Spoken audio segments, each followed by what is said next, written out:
Hi, I'm Fred Goss, and you're listening to the Never Gets Old podcast with Mac Jackson.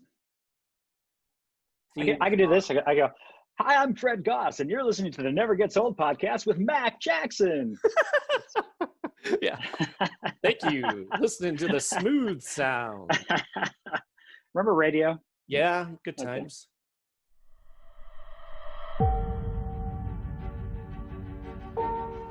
I'm Duncan MacLeod of the Clan MacLeod. My name is Ichabod Crane. Name's MacGyver.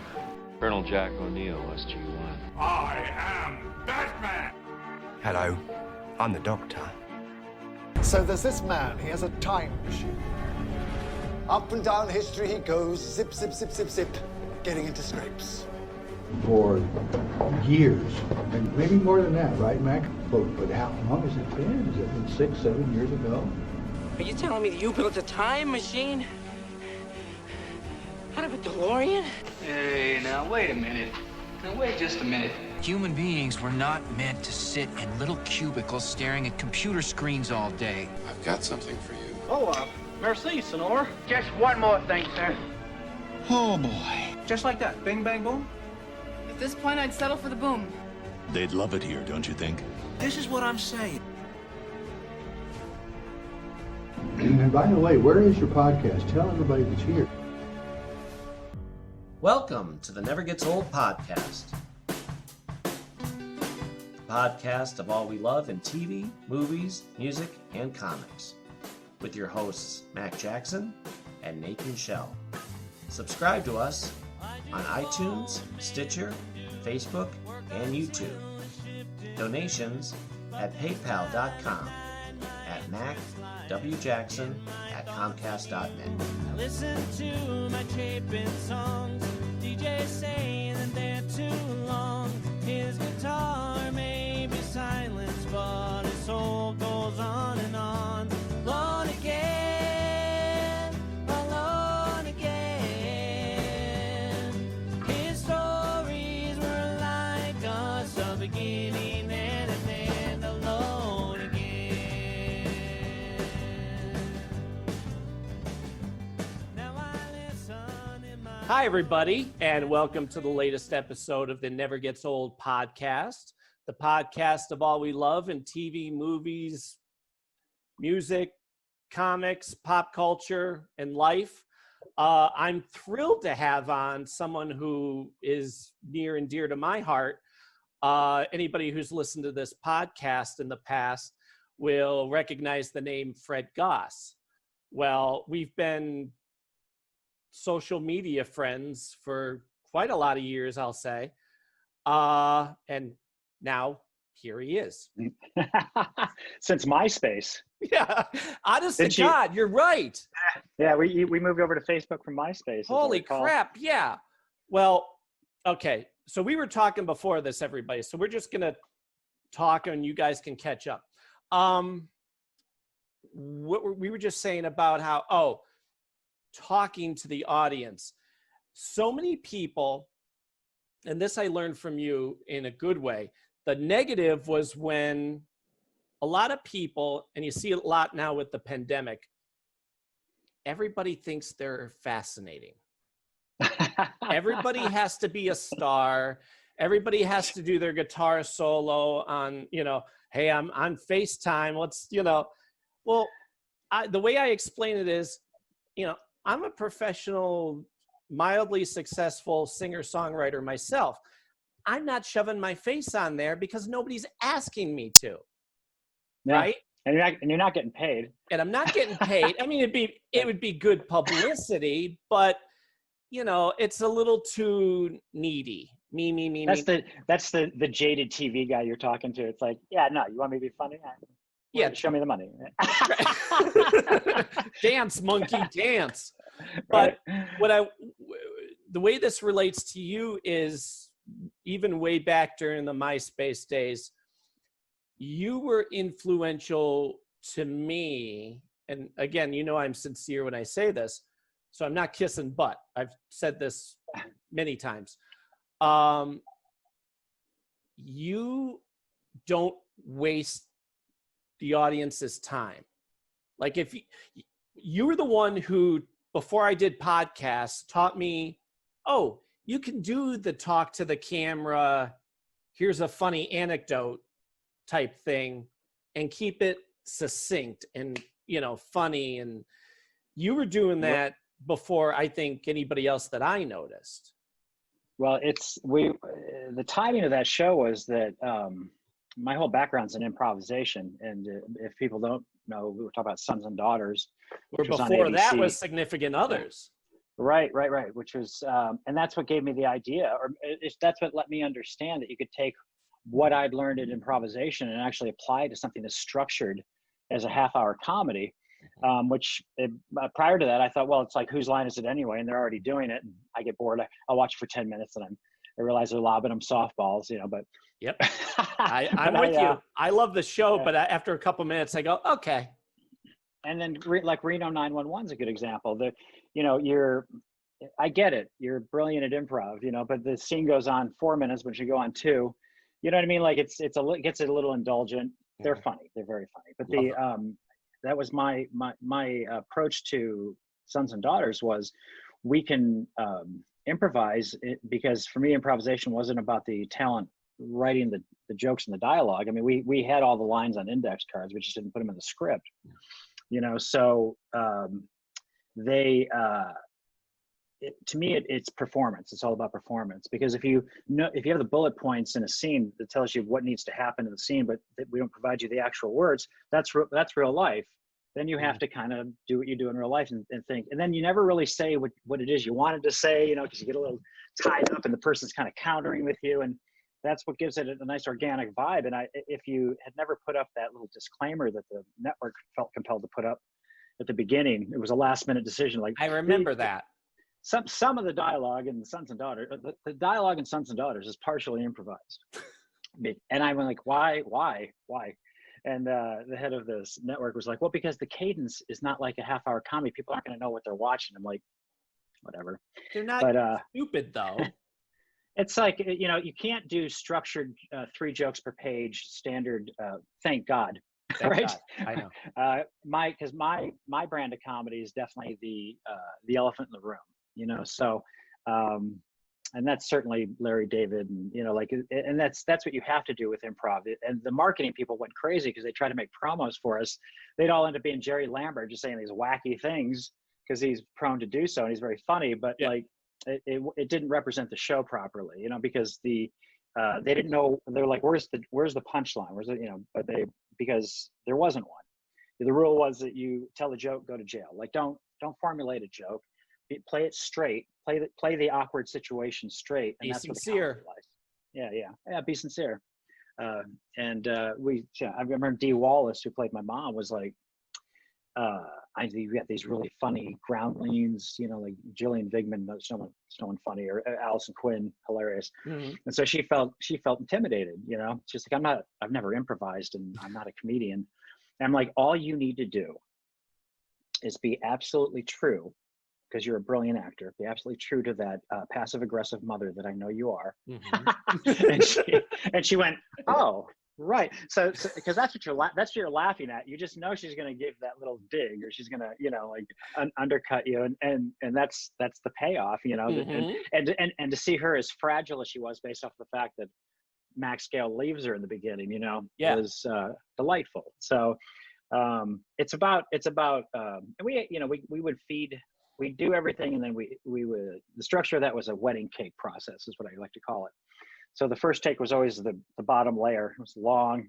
And then on the second one, we go, all right, all that shit you're talking about moving to France, that's not happening. So get rid of that and focus more on this. And we'd hone it. By the time we got to the couple on the cake, we would literally say, okay, I need you to say this line because it gets us into the next scene, or it justifies something else, because they're not thinking in those terms, because most of the time they weren't aware of exactly what we were aware of as far as where the story went. So great cast, great experience. And they left us alone to do it because we were just this little show that nobody was paying attention to. So, you know, well, I always said you were doing The Office before The Office. Like they were the exact same time. They Significant Others though was before that on Bravo. Yes. And I remember that was Rob like Thomas. groundbreaking to me. It was. Oh yeah, yeah. You know, Cindy and I still quote both shows like in our conversation. Really? Honest to God, because unfortunately, very few shows do the ad-libbing like they should. Like the way you said it is perfect. You have to have that room because even the talking over each other is natural conversation. And, funny little moments come out of that, and they're always quotable. Like Cindy and I will say, you know what they need? A good old-fashioned sitting down, which was from a sister-in-law, Yes. And and that's exactly what she gave me. Yeah. Sitting down. It's to give credit where credit's due, that show was not mine. That was Rob Roy Thomas, and he showed me. I mean, and he was crazy. You'd walk in and I'd be wearing a robe and unshaven, and you'd go into a kitchen that just looked like it was a meth lab. And then the wife is dressed in a pantsuit getting ready to go to work. She's all buttoned up. You have no idea what's going to happen. Right. So because he really wanted that first take, he's like, okay, here's the deal. You haven't had a job for and she's pissed off, and you guys are going to go see a marriage. You got to reference posted about the marriage counselor at some point, and that's all you got. That is it. So I just it's for an actor, even one who's not. I worked with Jeff Bridges recently, and he had never really done an improvised thing, and so we had a lot of conversations before we did it, and I said, I'll script this. He goes, no, we'll do it your way. He said, I just don't know how you're going to get all my stuff in 3 days. I'm like, that's how. We just keep on shooting, and we hit it all, and it's very efficient. And after this, when we did get it all, and he had a blast, he was like, this was the most fun I've had on anything I've ever done. I'm like, horse shit. Come on, Fisher King alone. I was going to say. He's a delightful man. Yeah. Well, I told you I saw Max recently. Oh, yes. Another, and very much in the same vein as Jeff Bridges, for very similar reasons. I admire the hell out of both of them. Sweet, good people, very talented and good people. Yeah, I mean, when I saw doesn't always work out that way. Yeah, so I know from experience, and I know from horror stories. But when I saw him, I'm like, oh, I got to tell him how much I love him on Sons and Daughters. And then, of course, mention you. And he said the same thing about you that you just said to him. He said, wonderful, sweet, and so talented. I'm like, I got to text that right away. And I like his political perspective, too. He's even a crazier lefty than I am. Like he is. Sometimes he'll just go into something and you're just like, wow, that's progressive. I don't know, that's progressive. Is he on social media anymore? Because I remember when he was.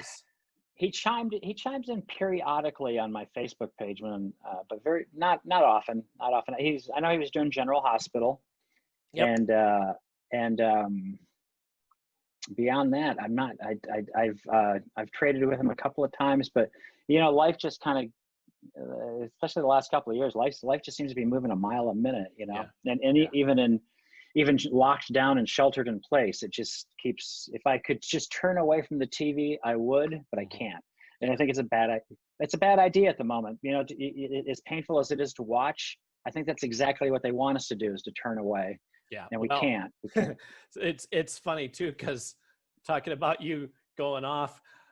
I remember, because whenever you would post something, I'd subscribe. I had to resubscribe to your YouTube page. I don't know why it disconnected, but, from way back when, it was because of you that I'm like, oh, wait, you could be alerted when he posts something? Okay. And this is back during Obama days, and you do them. I'm like, oh, Fred's got a new post. Let's see how funny this is. And then you'd go off, and I'm like, oh, he's not being funny at all. Well, he's still funny. This is him angry.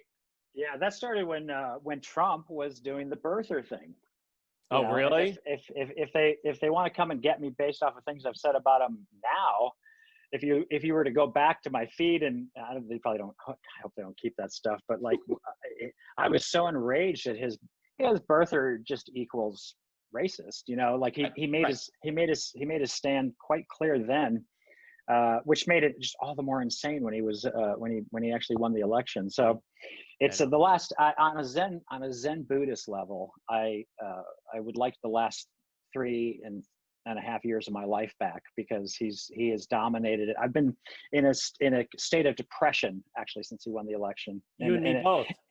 And it's and the funny thing is, it's as bad as I said it would be. It's infinitely worse. You know, I posted on the morning he won the election, I got up, I could see it coming, so I went to bed early. And I posted something very concise, which I caught a lot of crap for, you know, like instantly. I'm like, oh man, we're heading into some dark times. But I wrote, when I got up this morning and I saw the results of the election, my initial thought was to tell all the people whose votes contributed to this to go fuck yourselves. But then it occurred to me, you already have. Oh, very nice. Well, I remember, and here we are. I remember waking up and going, no, clearly he didn't win. What are you, nuts? No, the people aren't that stupid. And then Cindy came down and said, he won. No. And I've been, like you said, stunned ever since, with the growing anger growing over the stun, because I've lost such faith in humanity that allowed this to happen.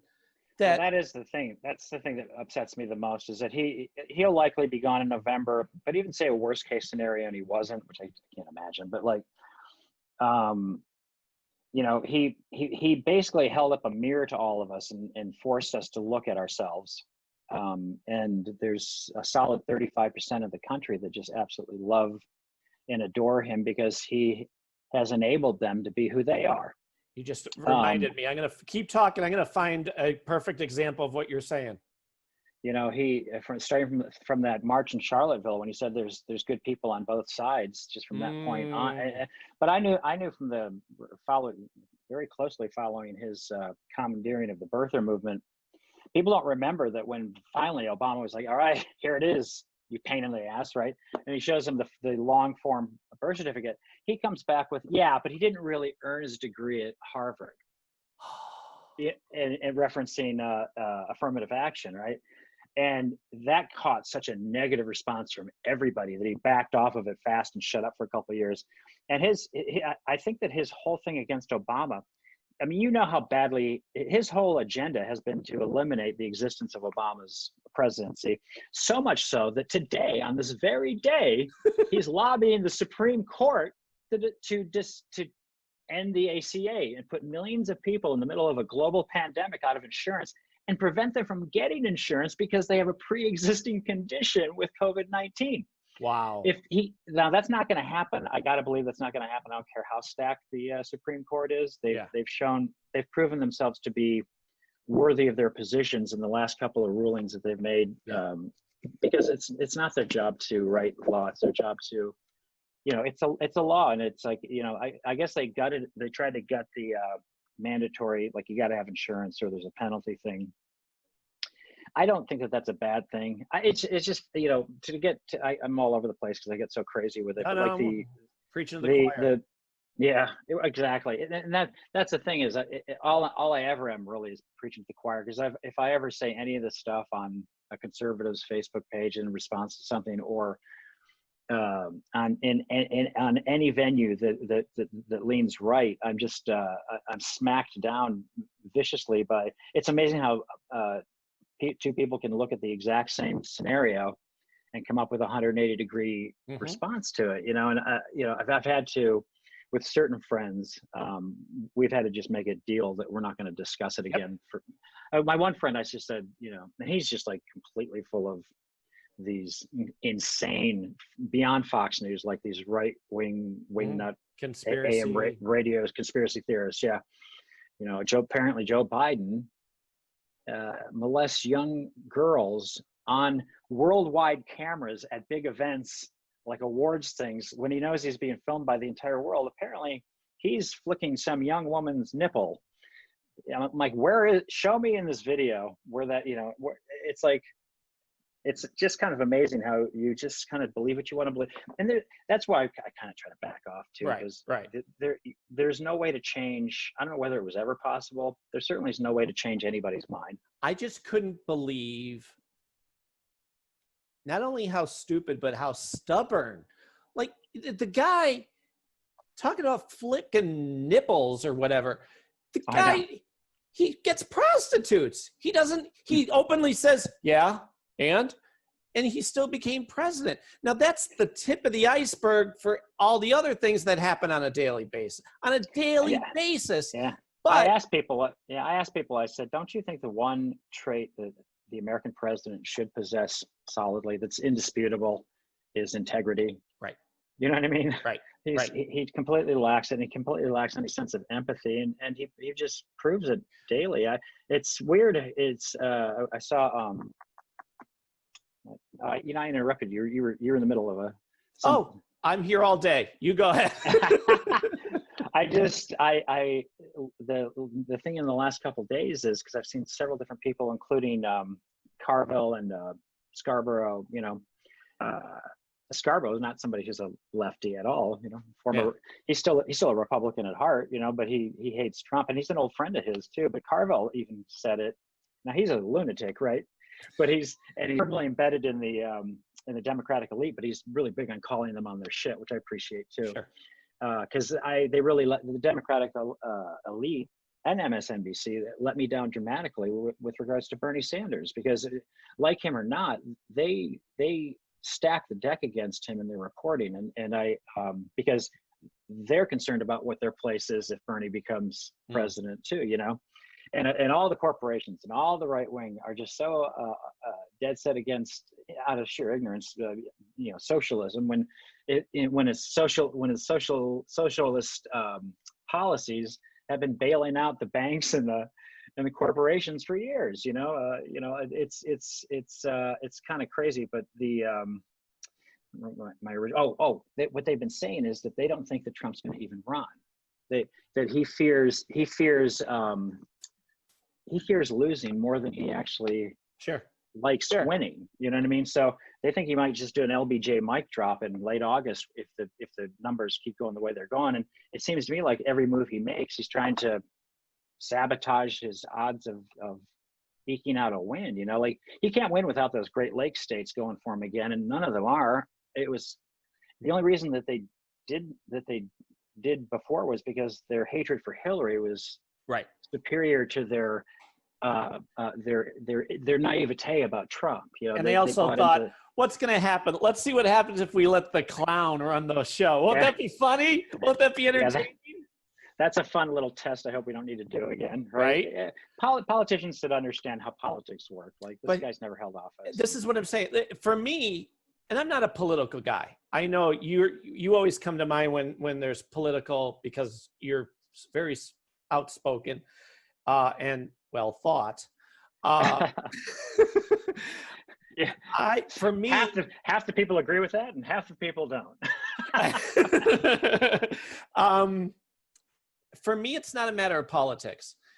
It's a matter of just, and I don't say this lightly, probably the worst person I could think of in the world at the moment.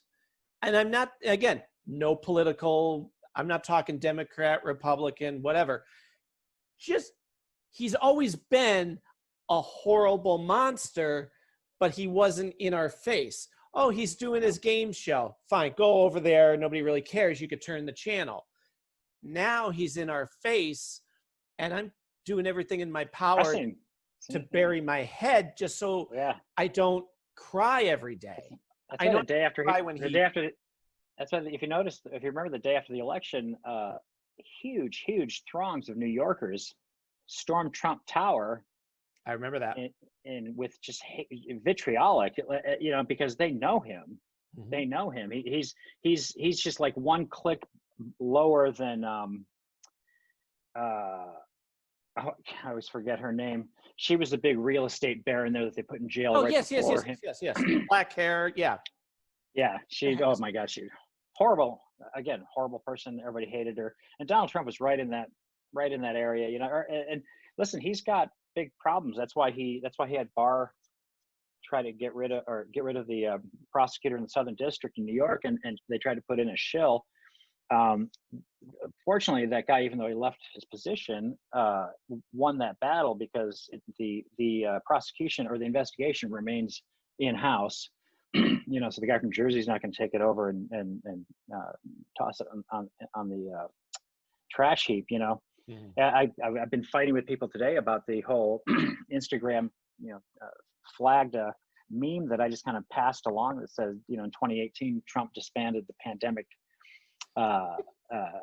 alert unit that was in the West Wing.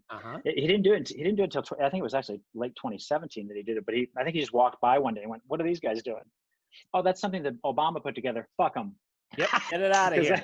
Yeah, and it's like, well, they put together a playbook, a pandemic playbook based off of the whole Ebola thing and SARS.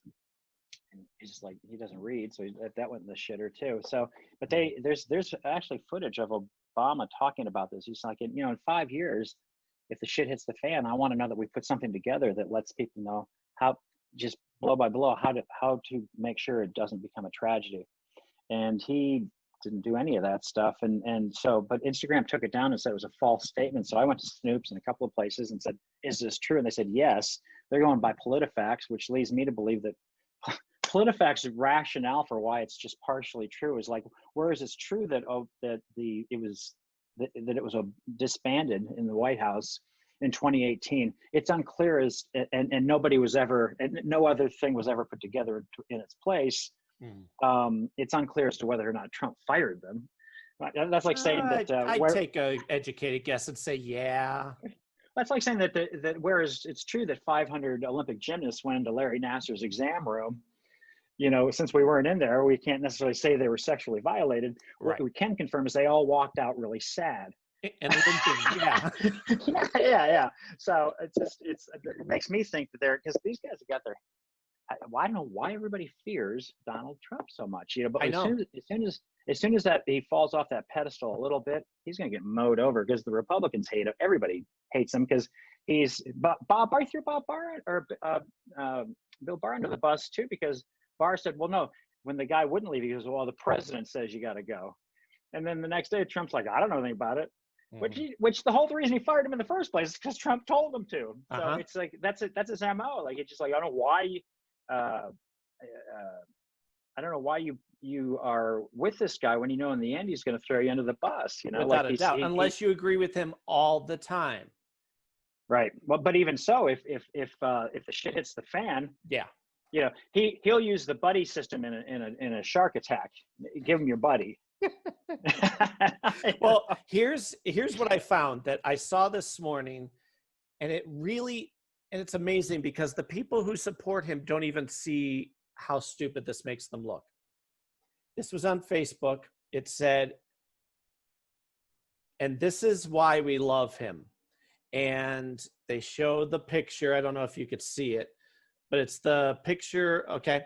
And it says, "President Trump, not Republican, not Democrat, not even a politician, just common sense American patriot. He's a pragmatic lion who cannot be bought, has nothing to sell but Americanism, and cannot be influenced by lobbyists or politics. He's my president, and I couldn't be any prouder of him. Signed, Mark L. Finch." That pretty much says it right there. Yeah, it's just like it's so 100% completely wrong. Except for the fact that he's not a Republican or a Democrat. He's not anything that he's a Trumpian. Yeah, he's the original Trumpian, and he because he's only for him, He's classically a narcissist. An egoist and a narcissist, and he doesn't really, and I think he's unhinged. I mean, like I knew 20 years ago when he first came into my purview with the Rosie O'Donnell, that fight they had, and I remember at a certain point, and Rosie has a mouth on her. Oh yeah, at a certain point, she's like, "Next dealer, I'm out. This guy's crazy," because he was just vile, and he can't let it go. He's like Marty McFly in Back to the Future. Don't call me chicken. Yeah. Are you yellow? So he's got to come back, and so that's the interesting notion of what here's a man who can't lose. He can't accept losing. Right. And so if will he allow himself to is the thing when he knows he's going to. Well, the way I heard it was, and this is, you ever listen to Dana Gould's podcast? Very intelligent man. Love him. So, yeah. And it doesn't matter who he's talking to, I'm intrigued. Well, he said a couple things that I went, ooh, that's well said. And he said he's like the dog who caught the car and now doesn't know what to do with it. Right? But I was also thinking, look at it from his perspective. He's born into wealth. He's lived in a tower. He's had yes men around him his entire life. Nobody's ever said no, or, they just, oh, he's got the money. So whatever you want, sir. So now he's pushed out into the world of politics, or just the world. Mm-hmm. And now he can't understand, why don't people love me? And yet so narcissistic that it won't get in there that maybe I'm wrong. Maybe I should listen to my critics. Well, wrong is there's a lot of subjectivity to what's right and wrong, apparently. I mean, that person who made that meme there is like, they 100% believe everything that they said. And in a certain way, if that's their perspective, then I guess they're right, but there are fundamental, it's, to me, it's like, I don't need organized religion and things like that necessarily, because I don't need somebody to tell me that it's wrong to, don't eat that apple on Thursday. Yeah. Or to, if you were to kill a bunch of people and get away with it, I think in the end, God is within. And I'm not spiritual. I believe in karma heavily. So what you put out, you get back, and that, so it's the reason that they're saying all that about him is because they feel like America in the 50s was top notch, when in fact the hat should really say "Make America Great for Once," because it was only ever good for middle-aged rich white men, and our history is, in my opinion, shameful. And to go with karma, I think karmically this country could be doomed just for our treatment of the indigenous people, the American Indian. Like what we did, we never honored one contract. We lied and killed and genocide, and that's why they're wanting to tear down the statues of Grant and Teddy Roosevelt, because those guys engaged in that sort of racist behavior, even though they did great things and they weren't on the Confederate side. So Teddy was too young for that, but like Teddy was a badass, right? But he did some bad shit to the Indians. Really bad. Bully. Well, Dana Gould, speaking of which, actually did a little, he does those little middle pieces where he gives you some history, and he talks about how he was wacko. Teddy Roosevelt? Yeah. Did good stuff for the parks, but was, and believe it or not as bad as Trump. Like, he was trying to do good, but he was a little off center. Whereas Trump is like, not.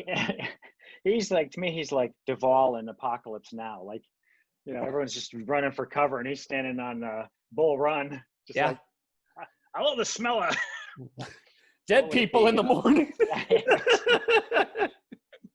Charlie there was no surfing then. I don't know. Whatever. But Duvall was that way. Duvall's not the kind of guy you want to follow into battle, because he's going to walk out smelling like a rose and everyone else is dead, right? Yeah. Where are you? Are you in LA? I'm not. I'm currently in Fayetteville, Arkansas, Northwest Arkansas. Oh, okay. Because when we're setting up the time, I'm assuming this is 3:00 for you. And I thought, because that's the only wall I ever hit. Well, I'm still, I'm directing commercials and TV comedy is both had just during the pandemic just went done, right? And I'm prepping a feature from an independent feature I want to shoot here, and my wife took a job at the University of Arkansas, so it became, I thought, well, how's that going to work? But then it occurred to me I spend 95% of my time on the computer trying to get work, right? So I can do that from anywhere. And half the time, a good example is this cellular phone commercial I'm doing. Man, I got it from here, and it doesn't even shoot in LA. I'm not even going to LA. It shoots in Green Bay, shooting with the coach of the Packers, LaFleur. So here's the upside. Not as much to do here, not as good at dining. It costs 1/5 as much to live here as it does in Los Angeles. My rent, I can't tell you. It's like, I got this great little, in fact, it's so inexpensive. She's got a place, we've got a place where we kind of live, and then this is a studio. This is more of an office. It's like an apartment 2 doors down. So it's just, you know, and if I was in LA, I think I would be completely in big trouble financially, along with a lot of friends I know. I mean, I've got people that were living up at the Palisades that are just like packing it up, you know, because that's, you know, the showbiz is that way. Like what you end up doing is like you live so far beyond your means because you're like, well, I got the show going. Well, now the show's not going, you know, and a lot of stuff's not going to come back. And instead of making 11 pilots this year, NBC went for 5 because they may even just have to look at whatever was shot so far because to make a decision because the upfronts went down the toilet, and like it's just business as we know it. Yeah, it's not just us; it's across the board. Oh yeah. It's such a weird situation to be in because, you know, okay, if you're out of work, you figure, okay, that sucks, but there's unemployment, and I can go to the mall, and I can go to a restaurant, and in this case, you're not going anywhere. No, you're. And so there's no reason to really spend much money, but like but Amazon did not suffer, nor did Walmart. I'm in Walmart land. They're doing fine, you know, because the stores, the little mom and pop stores that sell some of the same stuff they do got shut down, but they're considered essentials. So that's how that works. Corporate America wins. Over 75% of that $4 trillion that got sent out, about 75% supposedly went to corporate structures that are indeed paying off their stocks to, you know, buying back their stocks and stuff. Exactly what they shouldn't have done. The House, although well-intended, they screwed the pooch on that. I mean, at the last minute, they bumped up small businesses that have 500 or less employees to 100 or less, which just invited the Applebee's and the, you know what I mean? Like it's just, anyway, don't get me started on that. Not politics.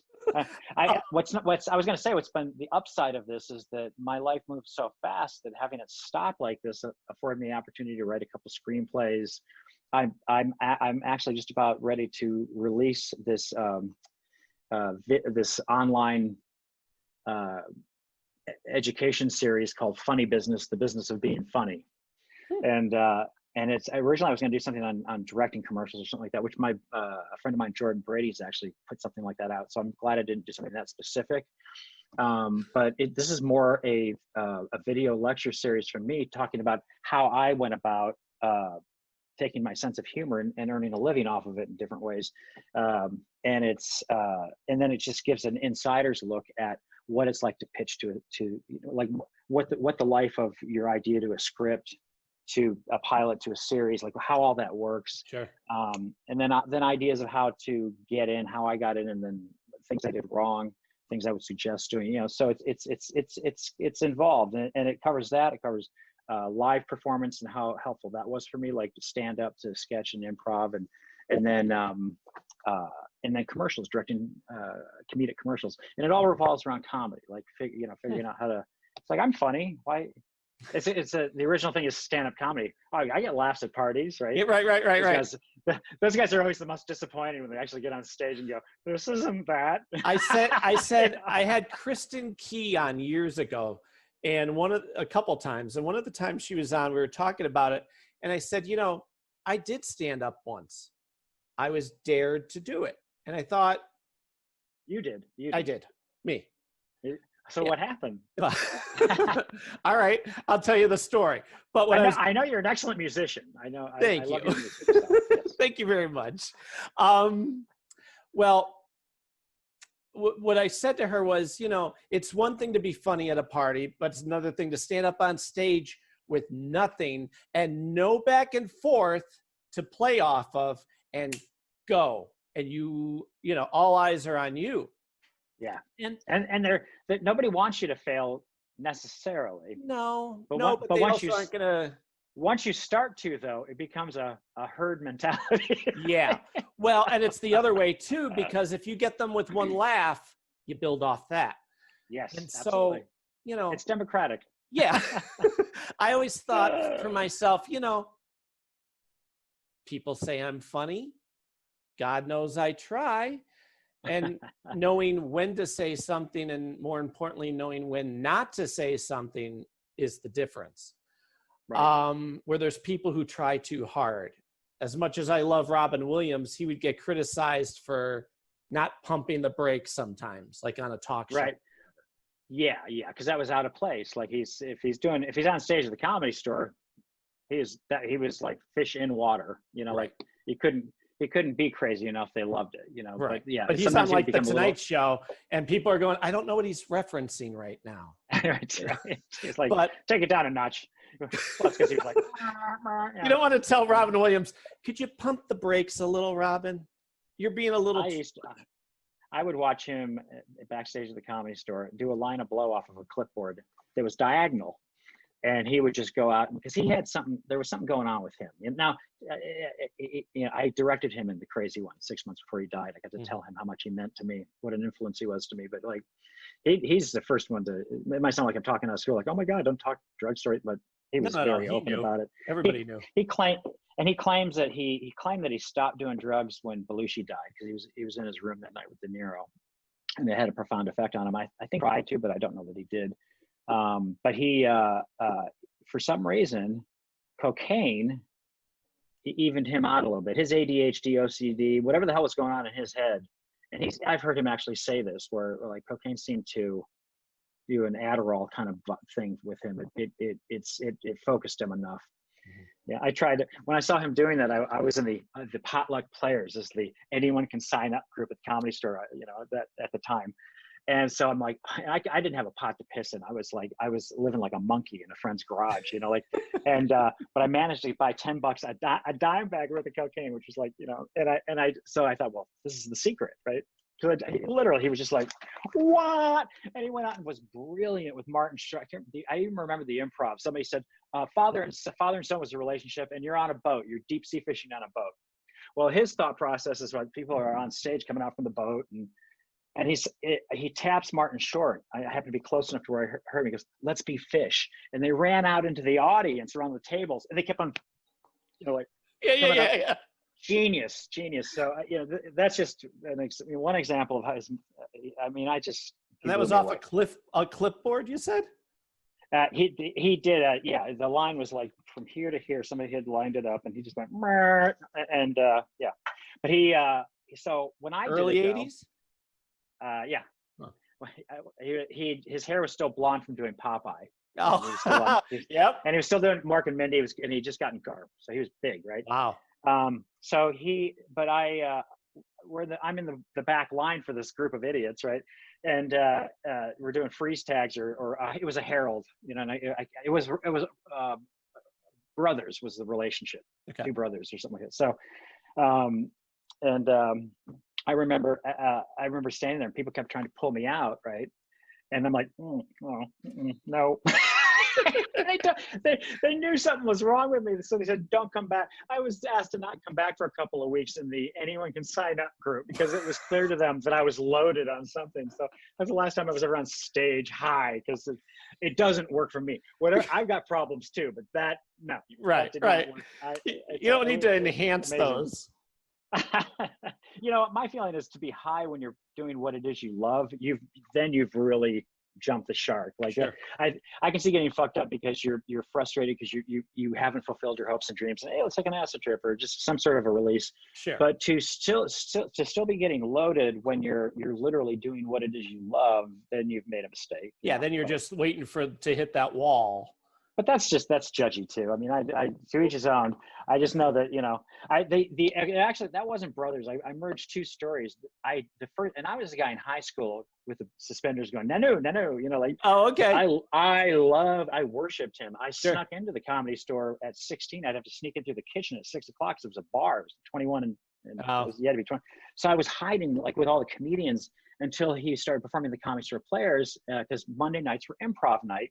And even though he was huge, they didn't advertise it, but yet the line still ran around the building twice because everyone was like, Robin Williams is actually in the Comedy Store doing improv. And it went on for 2 years, right? So it took me a year to get the nerve to actually sign up for the first time. I was like 8, I think I just turned 18, and I signed up for the group. And I think the second or third time I was up with my buddy Darren on stage, and I grabbed him, and that was the brothers. That was the topic, right? So I grabbed who I think is Darren, but Robin was dicking around backstage, and he shoved Darren aside. I grabbed Robin without seeing, and I pulled him in. And I hadn't met him yet. I met him a few times after that. But I'm looking at Robin Williams, and I'm 18 years old, and he's Robin Williams, right? So, and I've been trained in improv and Viola Spolin and everything. So I held it together. I was like, hey, my long lost brother, I haven't seen you in 30 years. And he goes, pretty strange since we're both 18. and I was like, and so we clapped this out, and it got a huge, huge laugh. And I remember walking to the back line going, Robin Williams cheated at improv. Because he denied, and he grabbed me afterwards because he could see he'd traumatized me. And he goes, hey kid, listen, I know about, improv. He goes, out here, it's all about the laugh. And when he did that, the audience could see that he'd hung me out to dry, and I'm this kid, and it got a huge, huge laugh. So that was a great lesson actually, because I was one of those purists, like yes and like it's it can be funny, of course, but it has to follow the rules. It's like, well, if breaking the rules is what gets the laugh, nothing wrong with that either. The audience is there the audience loves that stuff more than, because it's unpredictable. Yeah, the rules are an invisible thing that kind of needs to be, you need to understand them in order to break them, right. and that's the same with any art, really. You need to, I guess, understand the rules of painting in order to become Picasso. Like if you look at his very early stuff, he's almost photo perfect. And then all of a sudden somebody gave him some mushrooms, I guess, because hey, a girl with 5 tits. I always said that with there's a Harry Chapin song I used to do called 6-String Orchestra, and he's intentionally playing it badly because it's a song about, I hope to be famous, and my guitar teacher just left town. And I would always say, in order to play it badly, I have to know how to play it well. Oh yeah. And my uncle, I just heard that. Yeah, I just heard a very similar story with Gilmore talking about "Wish You Were Here." Okay. It's a very simple song to play. The beginning part's a little trickier, but like the chords are like easy peasy. Sure. And he said they wanted it to sound like a couple of guys in a garage band, just kind of like dicking around, and that's why it's such a raw. Well, that's neat. He was judgy on the recording of it, and I'm not enough of a musician to have ever thought of that. I always thought it sounded really beautiful, but it's way simpler than anything that they do, right? Like on purpose. Purpose. It's funny too, because I've strummed that just for the fun of it. I'm like, oh, this is pretty easy. Oh, okay. Isn't it like G, C, A minor? Yeah, but that whole, you're just going around in a circle too. Yeah, I love the beginning thing because it's like it plays for a little bit, and then you hear him and then you kind of hear the guitar getting picked up, and then the second one starts. And I've always, like, the first time I ever heard it, I was on mushrooms. I'm like, oh my God, this is so intense. It's just it works on Pink Floyd, whatever their thing is, works on me. Well, I'll never forget. I'm playing 6-String Orchestra. Cindy's doing the harmony as she does, and we're at a party, and my uncle's there. And somebody said, wow, that's great. You really sound like don't know what you're doing. and I said, thank you, because, just what I said, you have to know how to play it well, or you have to be a decent musician in order to play this badly. And my uncle is sitting off to the side, and he says, you're a really good musician. Because it really sounded bad. That's great. I'm like, thank you, I guess. But that's the same with everything artistic. Now that I think about it, like, because acting bad, asking a good actor to act badly, that's a tricky. And asking actors to not act, that's the biggest thing. Like and that's kind of why I think improv is. I use it as a director all the time, even for scripted stuff, because it's it helps, you know, like and it also, like, I'll have the actors just in their characters just go off into an argument that has nothing to do with the commercial or nothing to do with the scene, you know, and so that and then as they're doing it, especially now that they don't do film, now it's just ones and zeros, right? I'll just like do a invisible kind of action, and then I'll just say, oh, when you guys feel like it, just merge into the dialogue. And then they're not going from 0 to 60 with the first line, you know, especially in a commercial. I hate it when I see that. We're just like, what's going on in here? Right. It's like, it's so clearly nothing going on before that, you know? Well, I'll tell you, I know we were going to go off on tangents, and I'll get back to other things, but you reminded me. I remember when I got sick of, or at least when I noticed, the typical sitcom formula and was done with it. And like what I say about your stuff, I wish more networks would come to you and do more Sons and Daughters because of that natural, you know. They haven't, you know. They haven't. I mean, there's a couple of things I could point to. Oddly, 1 hour dramas that got a little bit more freedom post us were Parenthood did a lot of ad-libbing, and Friday Night Lights was really big on that. A fly on the wall kind of vibe, and you could tell they just let them go, but they weren't trying to be funny, you know. So a lot of times I was just kind of like, but I also loved it. I love anytime somebody tries to do that. I love it. And to go back to what you're saying, when we first started, maybe we weren't even on the air yet, but like the whole, it doesn't feel indulgent, because I wanted to cut it in a way where it didn't, if you didn't know, you wouldn't say, oh, they're improvising. Right. You know what I mean? Like I was very rigid about, because you have 21 minutes with 18 characters, you know, it's a difficult thing to, but we would shoot in 4 days instead of 5.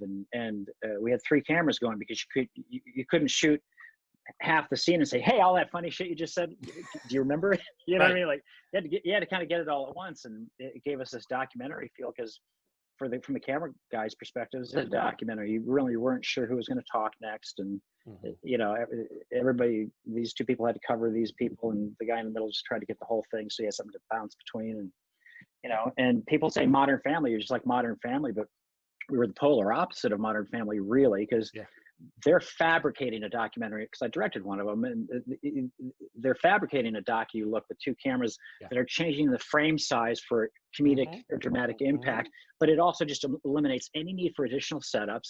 It's this one thing, they do it 2 times, maybe a 3rd time, and they move on to the next scene. They're done by lunch. Right. Their day's done by lunch on a daily basis, you know, so but none of it was improvised. It might seem like it was, but it wasn't. No. So it's funny how you come up with a very similar look from 2 completely different places. And I always considered Modern Family to have to me, it was a multicam in a single cam's clothing. You know what I mean? Because it's big. Yeah. It's kind of bigger and off the wall, a little arrested-y kind of maybe, right? And we were pretty hard. I always like to describe us as not a dramedy, because that's secured for the 1 hours. I call this a comma. No, you're right. Because there was a lot of drama in it, and that was a hard thing to sell for the network, you know. And the reason they don't go back and do it, I think is certainly at ABC, is that I think it was it made them very uncomfortable. There were no table reads. They like to understand the process and the procedure, and there was no playbook for us. You know what I mean? Why So they wouldn't be able to chime in with notes? We could have. The problem is when you put dialogue into a script, and then, you know, I've guest directed a lot of people's shows, and they'll do that. They're like, all right, this one's all you. Just forget about everything. It's all you. But the actor can't do that. You've already painted the picture of what it is in their head. So to deviate is like really difficult. But if, like I said, if there's just bullet points of, you know, of what's got to happen in the scene, and there's never any dialogue, then whatever it is they say is organic, you know, like it's always, like I said, we always had dialogue written out in index cards, and ultimately the reason we didn't put them in is that it would have forced us to have a table read, which you know, it didn't give them as many options to note us to death beforehand. Now it was a back end kind of thing. Like they toss back edits to us a lot more than they normally would with a scripted show, because that was their only chance to. But we still kind of had them, because they'd be like, oh, I don't, Jillian's reaction here, it's a little too mean. Do you have anything where she's a little bit more sarcastic? And I knew everything we had. I was editing too, right? So I was like, I'd wait like 20 minutes, but if I wanted it the way it was, I'd call him back and say, no, I don't have that. Yeah. Sorry. We always had it every way, though, because if you're improvising, it's like, well, you ratchet up the tonality of what it is they're doing. Like, why wouldn't you? So. Well, it's digital. It's not film now, so you can. No, I know it's been that way for a long time now too, and it's such a refreshing thing, because when it was film, it was just like when they went action, the actors just went, oh, because it literally sounds like money going out of a slot machine. Like, it's almost like somebody fanning dollars. So everybody was aware of just how much this was costing, and now it's like the only person you're maybe pissing off is the assistant editor. It's like, right. Wait, there's something 17 minutes in, god damn it. So well, there's one of the things I learned from you early on too, again before podcasting, I learned to do the talk to the camera thing, and editing is a magical thing. Like, I remember being really impressed. You would do the home movies where you're talking about your kids, but then you would throw in an example. Yeah. Which why not? Is charming as can be, because you're entertaining enough just to watch and listen to. And I know I'm being partial, but you are. And then to hear true stories of your life and then see an example. Right. So I want to do what he's doing. And they're only a couple minutes long, so anybody could watch it. And the motivation behind that was that nobody ever sees the thousands of hours on your mini cam or your home camera shooting your kids and stuff, because you're not going to show them in raw form. Right. So unless you make it presentational and palatable, then no one gets to enjoy that moment in their lives. So I was just looking for, I know that what you're referencing. My wife is in Denver, and that the one, and then the kids are all right. Yeah. Yeah. So that actually, when I didn't have anything to show on a real level, I showed those things, and it actually got my foot in the door. So because they are a little, it becomes an entertainment piece that's actually you saying, this is a time capsule of my children at this given point, and this is my perception of it as well, which is kind of a bonus, right? Like, as opposed to just showing them on the swing, or it's not. Every story needs conflict. Right. You know what I mean? Like, otherwise you don't engage. Otherwise, you want to see my trip to Florida? Yeah. Me just showing my middle boy Ezra lying his ass off about all the potato chips on the floor. It's got to be me going, my son's a liar. Like, and here's proof. Yeah. See, and that's so. It bothers me that we live in a world where there's not enough of that, but we have scripted sitcoms every year. What I was going to say, looking at YouTube.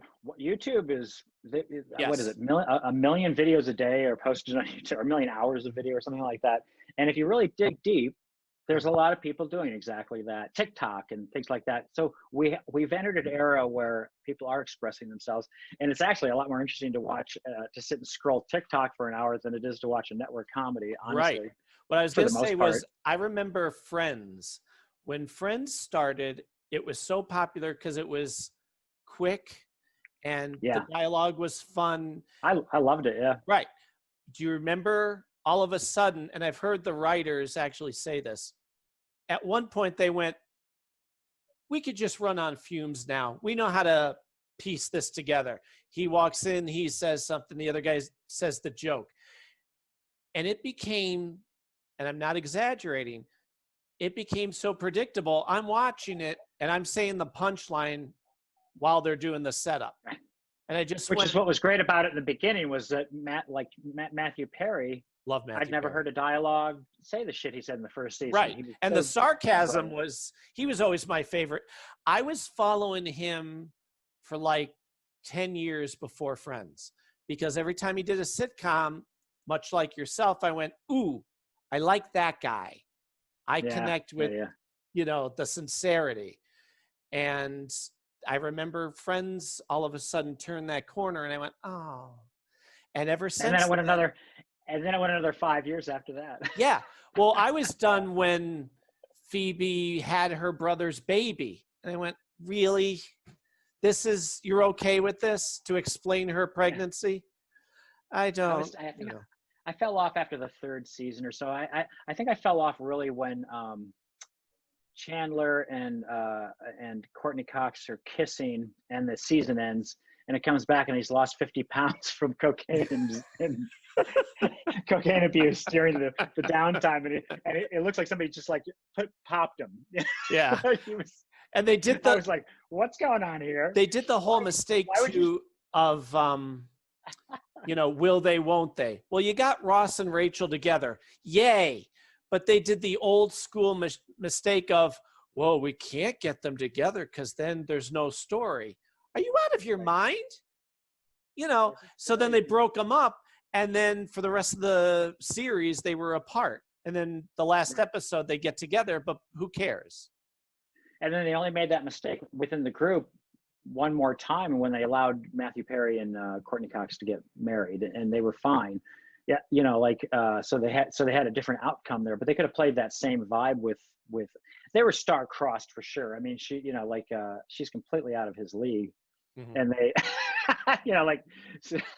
But she's neurotic enough that it kind of brings her back down, I love that she was that she considers her character considered that she was out of his league as well. I think up until she was with him, and that was like, hey, chalk one up for the underdog, That was sweet, yeah. Which is that's what a character said on Sons and Daughters when I showed him a picture of Jillian Vigman. I said, that's my wife. She's another one that every time we see her in something, we're like, oh, hey, sweetie, look. She's brilliant, yeah. And just the most foul. I feel I Me Too'd by her. Yeah. Not the other way around. she'll make a Marine walk away sobbing. She's just can spar with the best of them. I love her so much. Just genius.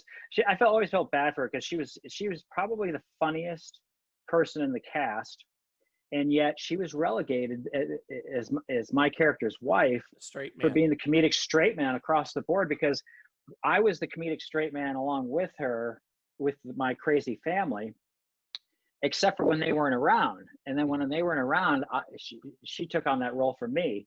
And there was no one to take. I had originally scripted a sister. That all she had in the whole world was a sister who lived in town too, which I thought would have been a good foil for her. But they just thought that's just one character too many, and it was they looked at it, and they didn't know what to make of what was going on there, and they were always so confused as to who was related to who, and that's why Modern Family fixed that by having it be a documentary about a family forever, because it was like Ron, the genius of Mitch Hurwitz on Arrested. I'm not sure whose idea it was to get Ron Howard, but to have the voice of this guy's voice, who's nobody, just narrating. He lays all the pipe, all the exposition's done as far as what's going to need to happen here and intent, to where the scene can just unravel and it's just straight on comedy. And that was the exact same device in Modern Family. It was with all those characters. It would have cleared things up if, and that's something that was asked of me actually by Steve McPherson, the head of ABC.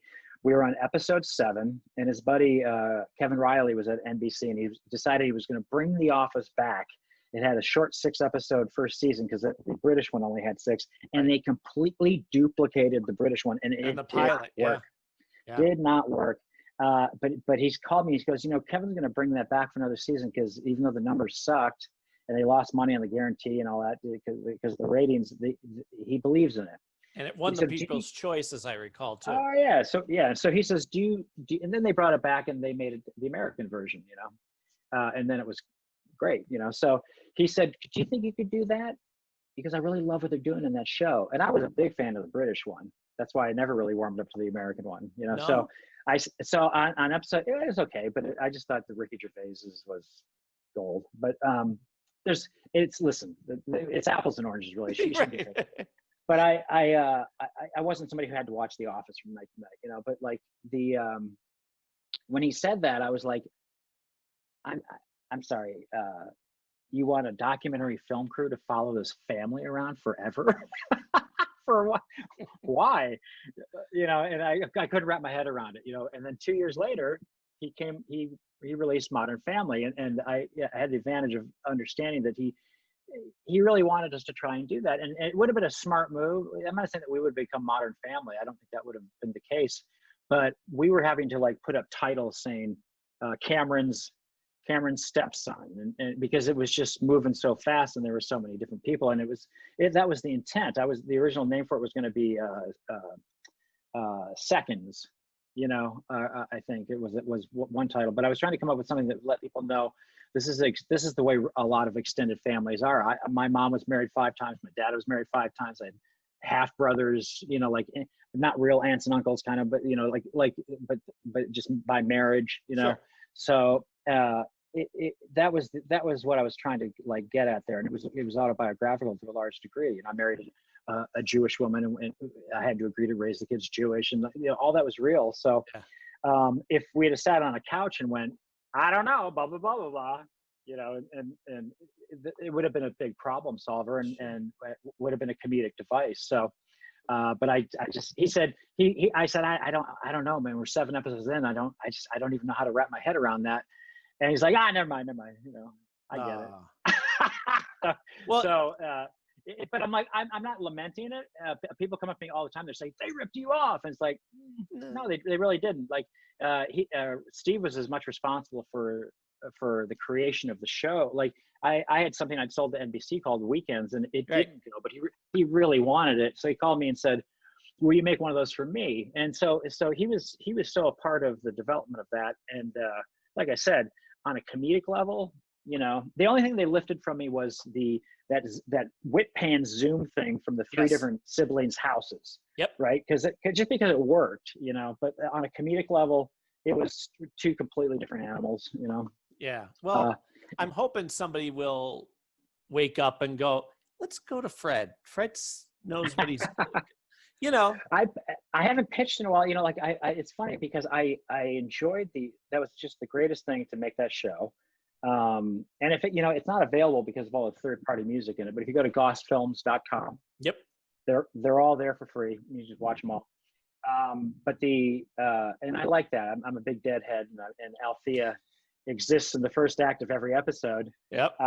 Which is that matters to me that that's there. So, but if they can't release it in perpetuity, we couldn't renegotiate. Gimme Shelters in the 2nd episode. It pops onto the jukebox right after Dee Wallace storms out of the bowling alley, you know, like, and I just can't picture anything else being there, you know, like, so since it's only 11 episodes, I've always preferred to have it just live in the ether, you know? Yeah. Well, if it's available, you know, at least it's being appreciated at least. Yeah. Yeah. So I'm wondering whether when Peacock comes out, like, because NBC was the studio, so they have ownership. I've tried to get the master tapes from them, and so I could do re-edits, like longer form edits and outtakes and stuff, but they won't do it. And so maybe it'll become available there. But like, as far as getting back into, you know, I've pitched shows, I've developed scripts. I've never had a series back on again that was my own. But I think what I always wanted to do is make films. So I'm really trying to focus on that at the moment. I've directed a lot of commercials, like 500, 600 commercials, and but the world of making a TV show, I didn't love. I didn't love the political process or the business very much, you know. So I don't know if I would want to walk into it and have to deal with all of the negative stuff just to get the art down. You know what I mean? Yeah. I think that's what's brought me to painting. I've painted a lot in the pandemic. I've actually done 10 paintings. Jeez. And it's why I like doing stand-up. I went back to doing my act again too, because those are 2 things that I can think of that are creative outlets where there's not 5 people behind you saying, yeah, use that color green. Well, or, you know. Yeah, you're saying exactly how I feel, because I used to do a lot of acting, and I've always been a singer. And then, you know, I learned guitar because I got to the point where I couldn't rely on anybody else. So I better learn guitar because I could play that anywhere. and not have to wait for the piano player to show up. Right. And, it's that need for, you seem to be the same way. I want to be in control. I don't want to wait. I don't want to fight. I want to create, and I want to get it out there as soon as possible. I write. I'm not adverse to collaborating. Love collaborating. But there's a long, in my web lecture series, Funny Business, I go into detail on how complex it is. Because, you have to give 100, you have to be in the zone. You have to give 100%, 110%, which is ridiculous. I always get that, but I just used it anyway. But in order to hope to succeed, in order to sell the show, get it to pilot, get it picked up to series, actually execute the series, you have to be given it all. And the funny thing is that in the end, that's only accountable for maybe 30% of the outcome, because the other 70% is political horseshit that you will never know about, maybe years later, Mm-hmm. I mean, because we were Stephen Firston's pet project, he was so loathed by the head of Disney, who was just looking to get rid of him. She did not like him. And because we were his pet project, she put us opposite of the American Idol top 12 countdown extravaganza. Like our whole series ran opposite of when they got to that, and they were still at 40 million. I remember that too. Viewers. They were in the peak of their game. So, and we're this little experimental kind of show on ABC, So I'm glad so we were doomed from the start politically. I'm glad I didn't know that at the time. Mm-hmm. If I had known, maybe I would have tried to change your mind. But that would have been depressing, So yes. we did the best we could, and yet it was highly unlikely that we were going to succeed, So that's how that is, and it makes you really kind of question whether or not you want to. I see now I can take the, I have investors. I could finish the script, shoot it for $1 million. And these investors are not Hollywood people. You go to a coalition of dentists in Milwaukee who all want to get into showbiz, right? If $1 million is not that hard to raise, Right. And I shoot it all here in Northwest Arkansas. Get a lot of support from them because they really want to, since True Detective was here, they built a couple studios and they love it here, but they don't even have a film commission up here. There's one down in Little Rock, but it's so easy. And, unless $1 million film, unless it just sucks ass, is going to turn a profit. Yeah. All of the streaming, if you look at all the streaming services, everything's going on. They got a lot of series ideas and they got a lot of stuff like that. There's not a lot of feature films. They want more standalone 90 minutes to 2 hour content, that's a film, it's a traditional film. So that's something that you can sell. So the process is I'll make it, then I'll submit it to the festivals. They'll never even see Hollywood. If somebody buys it at a festival, they don't get to take it into a fucking edit bay and right. dick around with it. This is it. And I'm with you. That's how, to me, that's art. That's how. Yeah. Well, and it gets watered down. It gets watered down when you got a bunch of suits saying, do this, do that. And I got to that part where I went, okay, at a certain age, I went, what do you really like? Cause like you, I like to have a lot of irons in the fire, but what are you really going to focus on? If you had to work on one thing, right. What is it going to be? And I decided, if an acting thing comes along, okay, I'll do that. But I'm not going to look for it because that's just dreadful. I think I'm going to stick with my music because I'm in control of it. I can sing what I want. I can write what I want. I'm my own worst critic. So nobody's going to be harder on me than myself. And is your favorite thing the live performance of it? Yes, absolutely, because it's addicting. You start, same thing doing stand-up. You go, and now you're like, oh, keep going. I know my fingers are bleeding, and I'm going to lose my voice. Right. But let's go. Keep going, Yeah, that's that magic of when you figure out, that's more advice that Robin Williams gave me back in that day, because he happened to see my fourth time up. I had beginner's luck, and my first 3 times was great. And I got into the original room, invited my whole family, my dad and all his friends, and I just might as well take a big shit on the stage. Like I stunk up the room. It was horrible. And And I looked in the back, and Robin was standing there, and he witnessed that, and I was just like, I wanted to kill myself. I remember sitting down at my dad's table with his boss, and they're all like, it was a really uncomfortable pause. My dad's like, so you can still act, right?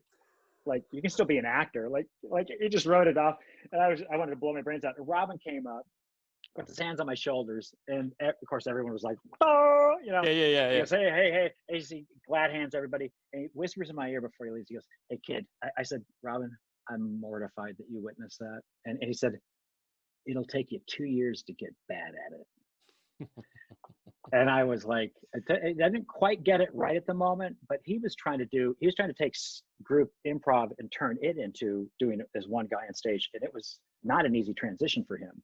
And he was just now, after 3 years, starting to figure it out. And then he did that big HBO thing, you know, but without people on stage, he had to figure out how to be able to, you know, like, and I think he figured it out, but like he struggled. And so that's why that advice came out of him, because he had lived through it, you know. So it really does. You when you first go into stand-up, everyone makes the same mistakes. Like, well, what's the material? And the material is almost, again, you need to know how to play the guitar good to play it bad, right? Like, so you need the material, but like what you really need is a solid understanding of who it is you want to be on stage.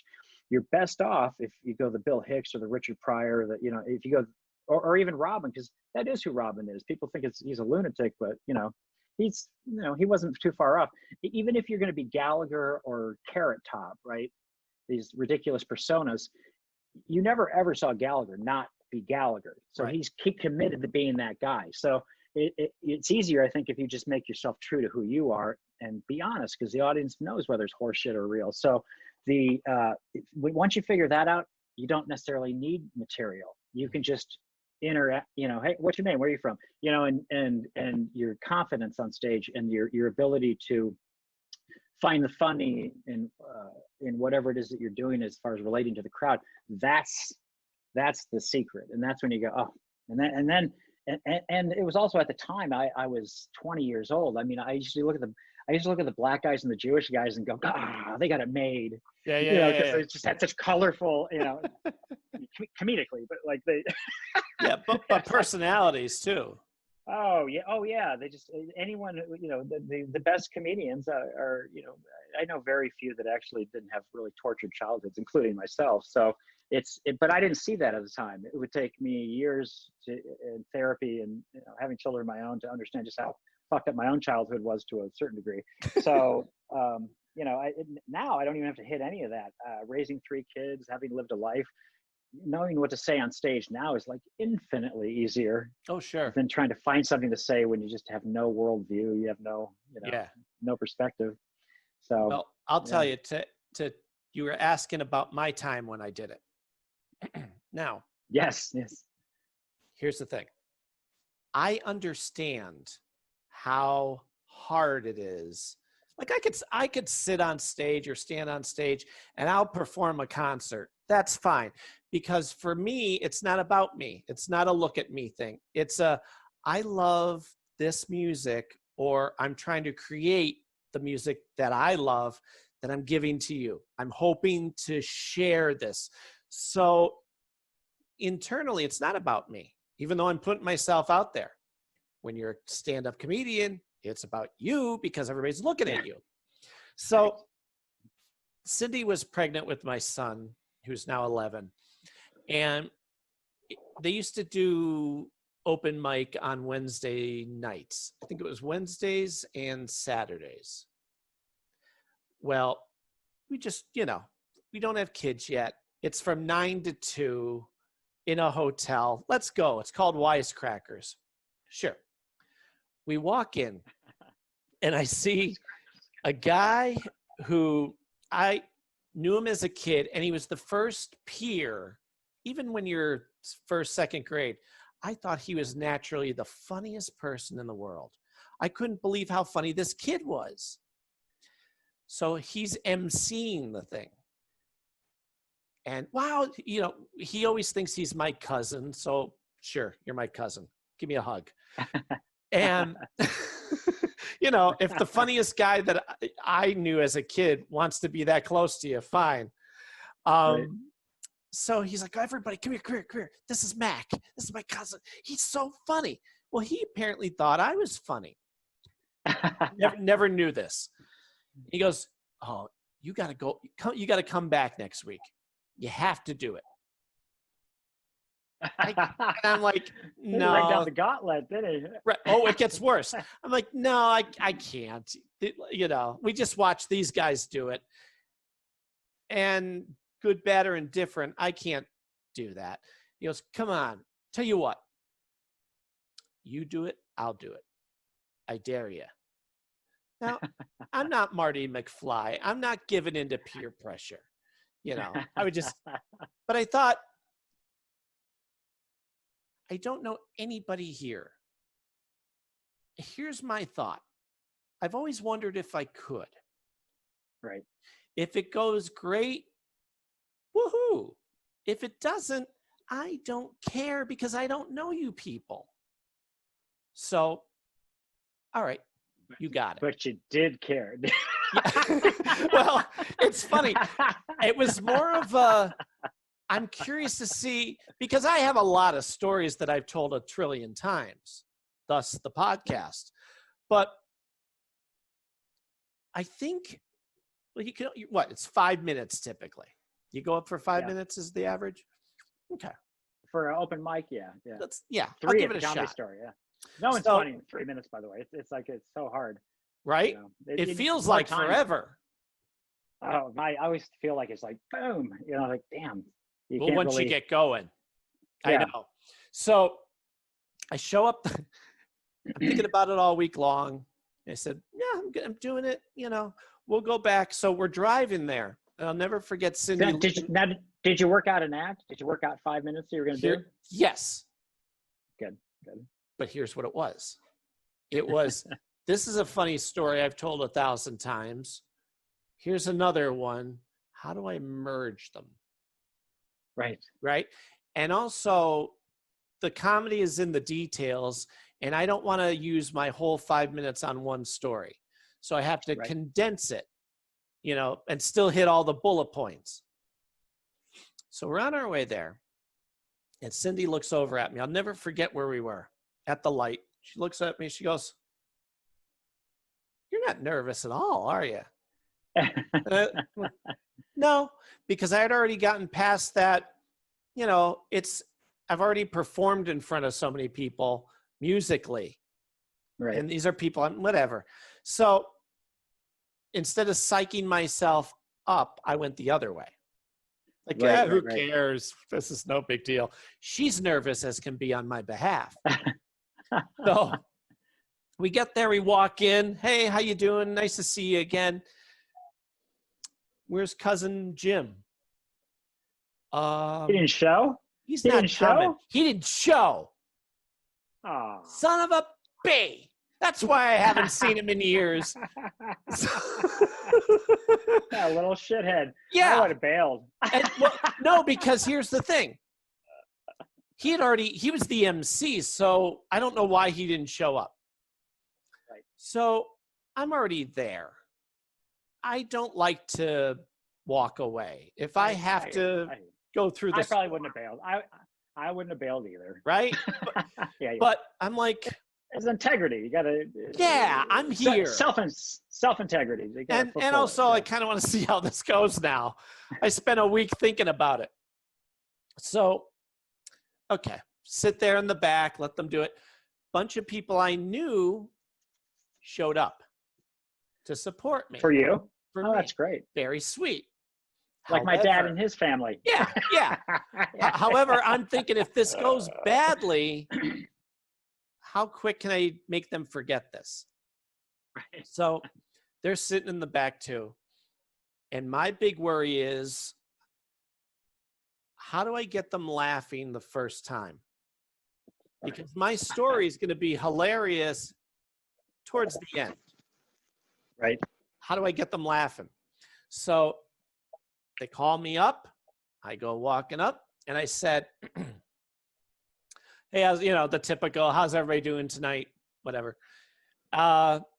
Thank you. Thank you very much. My wife is sitting in the back. This was off the top of my head. My wife is sitting in the back there. She's pregnant.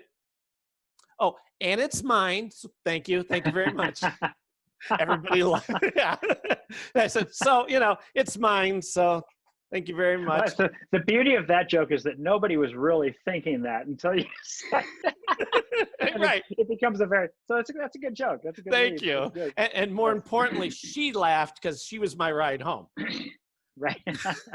And then from there, I just said, it's funny. We're about to have a baby and it gets you emotional. And then I just, like you said, bridge it into the meat of it. And then I did it. Everybody laughed. I think my 5 minutes are up. I look down and the manager is walking back and forth in front of the stage. Oh. And you know how they give you the 2, 1. How long were you up there? How long did it take? Well, she goes, 1 minute. And I give her a nod. And I'm thinking, okay, tell this next story. And I do. And people are still laughing. And then I look down at her and she goes, she gave you another 5 minutes. So that's great. Yeah. This is a bad story. No. This was a great story. It was 10 minutes. When it was done, the way you painted this picture, I thought you were going to tell me, "Oh my God, it was horrible." No, acting. You went up and just killed. Yeah. Yes. But meanwhile, I don't know how well I'm doing because it's dark and I can hear some laughter, but I got to just keep going. So when it was over, everybody went, "Wow, that was you were up there for 10 minutes." She comes over to me and says, "You're welcome back here anytime." And I thought, thank you. Wow. And I never went back. That's the only time you ever did it. Oh my God. I mean, most people would have been like, I'm in. Well, I was like, okay, so I know I can do this if I feel that pull, So. You were, it's so funny when I think about my first act when because I started when I was 18. I moved to Hollywood to do it. And well, I was going to ask, I saw pictures of you in high school and you were always doing something. Oh yeah. No, I was in the theater. I was in drama and I started doing Viola Spolin's technique when I was 16 with a friend of mine. So I realized that I liked comedy. I really liked improv, but I was schooled in the theater, in the method of improvisation is applied to the written word, really, which is Viola Spolin. And so the comedy thing was, I didn't know what else to do. Like I wanted to, I wanted to get into showbiz. So it seemed to me like the easiest way to go about it. It didn't pay anything, but I do remember my opening line there's so much of my material that was negligible. But I remember I would go out and I would go, "Hi, I just flew in from the International Conference on Masturbation, and boy, are my arms tight." And which I thought was kind of clever because you can't do that now because anyone under 30 doesn't get the original reference. Which I find is the case with when I'm on a set directing a commercial and most of the talent, most of the ad agency people are like 30. I'd be like, "What is this, Three's Company?" And they're like, "I'm sorry, what?" Who? And I'm like, "Oh." Oh, get away from me. I have no patience for that. I have gone on rants. But it's valid though. Like, I used to do these impressions where like impressions are lame. So I'm going to do 2 at a time. So I'm doing Jerry Lewis does James Dean. Well, most people don't fucking know who he is or who he is. Yeah. Or what's the point of merging them, So, or I would do, this is Ethel Merman doing the Pet Shop Boys. Or not doing, but I'd combine the two of them. So There's always like West End boys, East End girls.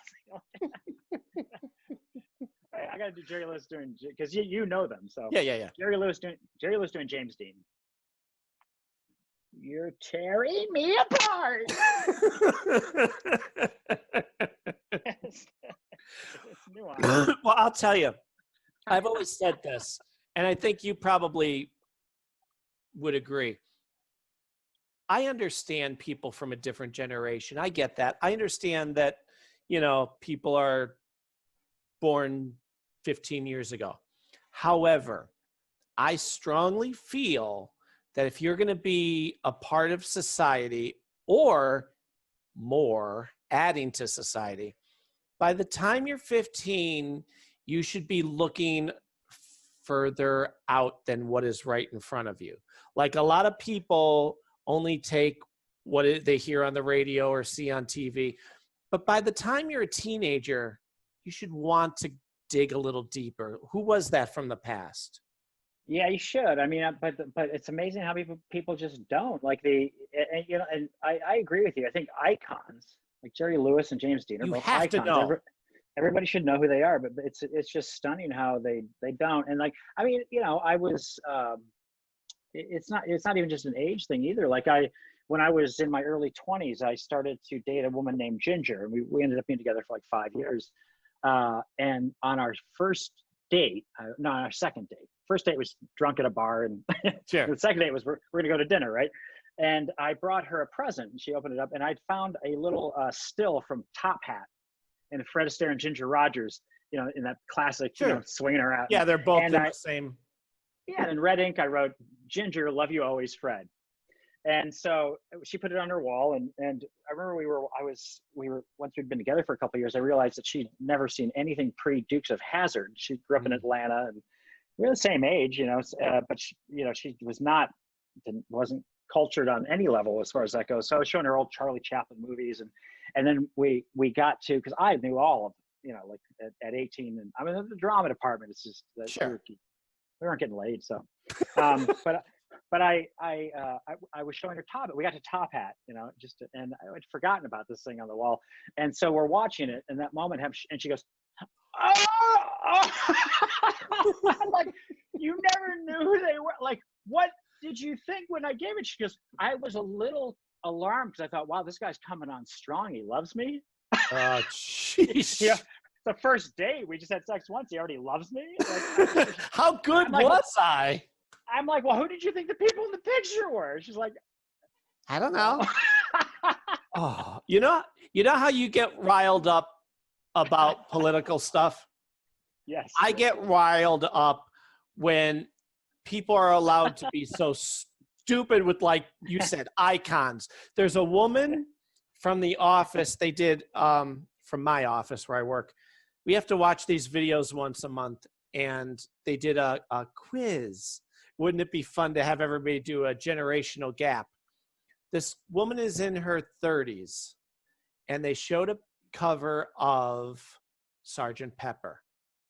Right. And this is what she does. Now it's her and a woman who's been with the company for 52 years. The younger woman, 30s, remember, not even a teenager, 30s, goes, she should know, goes, I want to say the Beatles, but there's a lot of people there. Oh, God. Well, at least she was. and it didn't get easier because they did Frank Sinatra. Nothing. She goes, I don't know, Dean somebody or other. Martini? Is it Dean Martini? I just went, I'm not watching this. There's a new rule that came around after our time where like anybody appearing on an album cover has to legally be a member of the band. So yeah. I can see her confusion, Yeah. That's funny. Oh, but I struggle with that all the time because, great example, my children, through osmosis or from education, they get upset with their schoolmates. Now, my daughter is 3 years younger than my son, but she's. I remember when you guys didn't have any kids, right? Yeah, right. I remember when you started. I remember when you were married. I remember you guys were married, but then I remember when you were having your first kid. I feel like I gave you fatherly advice on some level. I think you did. Yeah, you did. You did. Yeah. I think I might have told you that what's great about having kids is everyone thinks it's going to be, I'm not going to be this for the rest of my life. But like having children turned me into a better man because I never gave a fuck about what I was going to achieve in this world. But it mattered to me once I had them because it mattered to me what they thought of me. So it propelled me to really be the push. Best person you could be. Yeah. So it was amazing how different. And then every 2 years, right as you've got it nailed, the whole goddamn thing changes again. Because they do, you know? Yep. So, yep. Yeah. We always say that like once a year they'll try something. Not being vindictive, but they think they have you figured out where maybe I could mouth off a little bit. Nope. Okay, back to the way it was.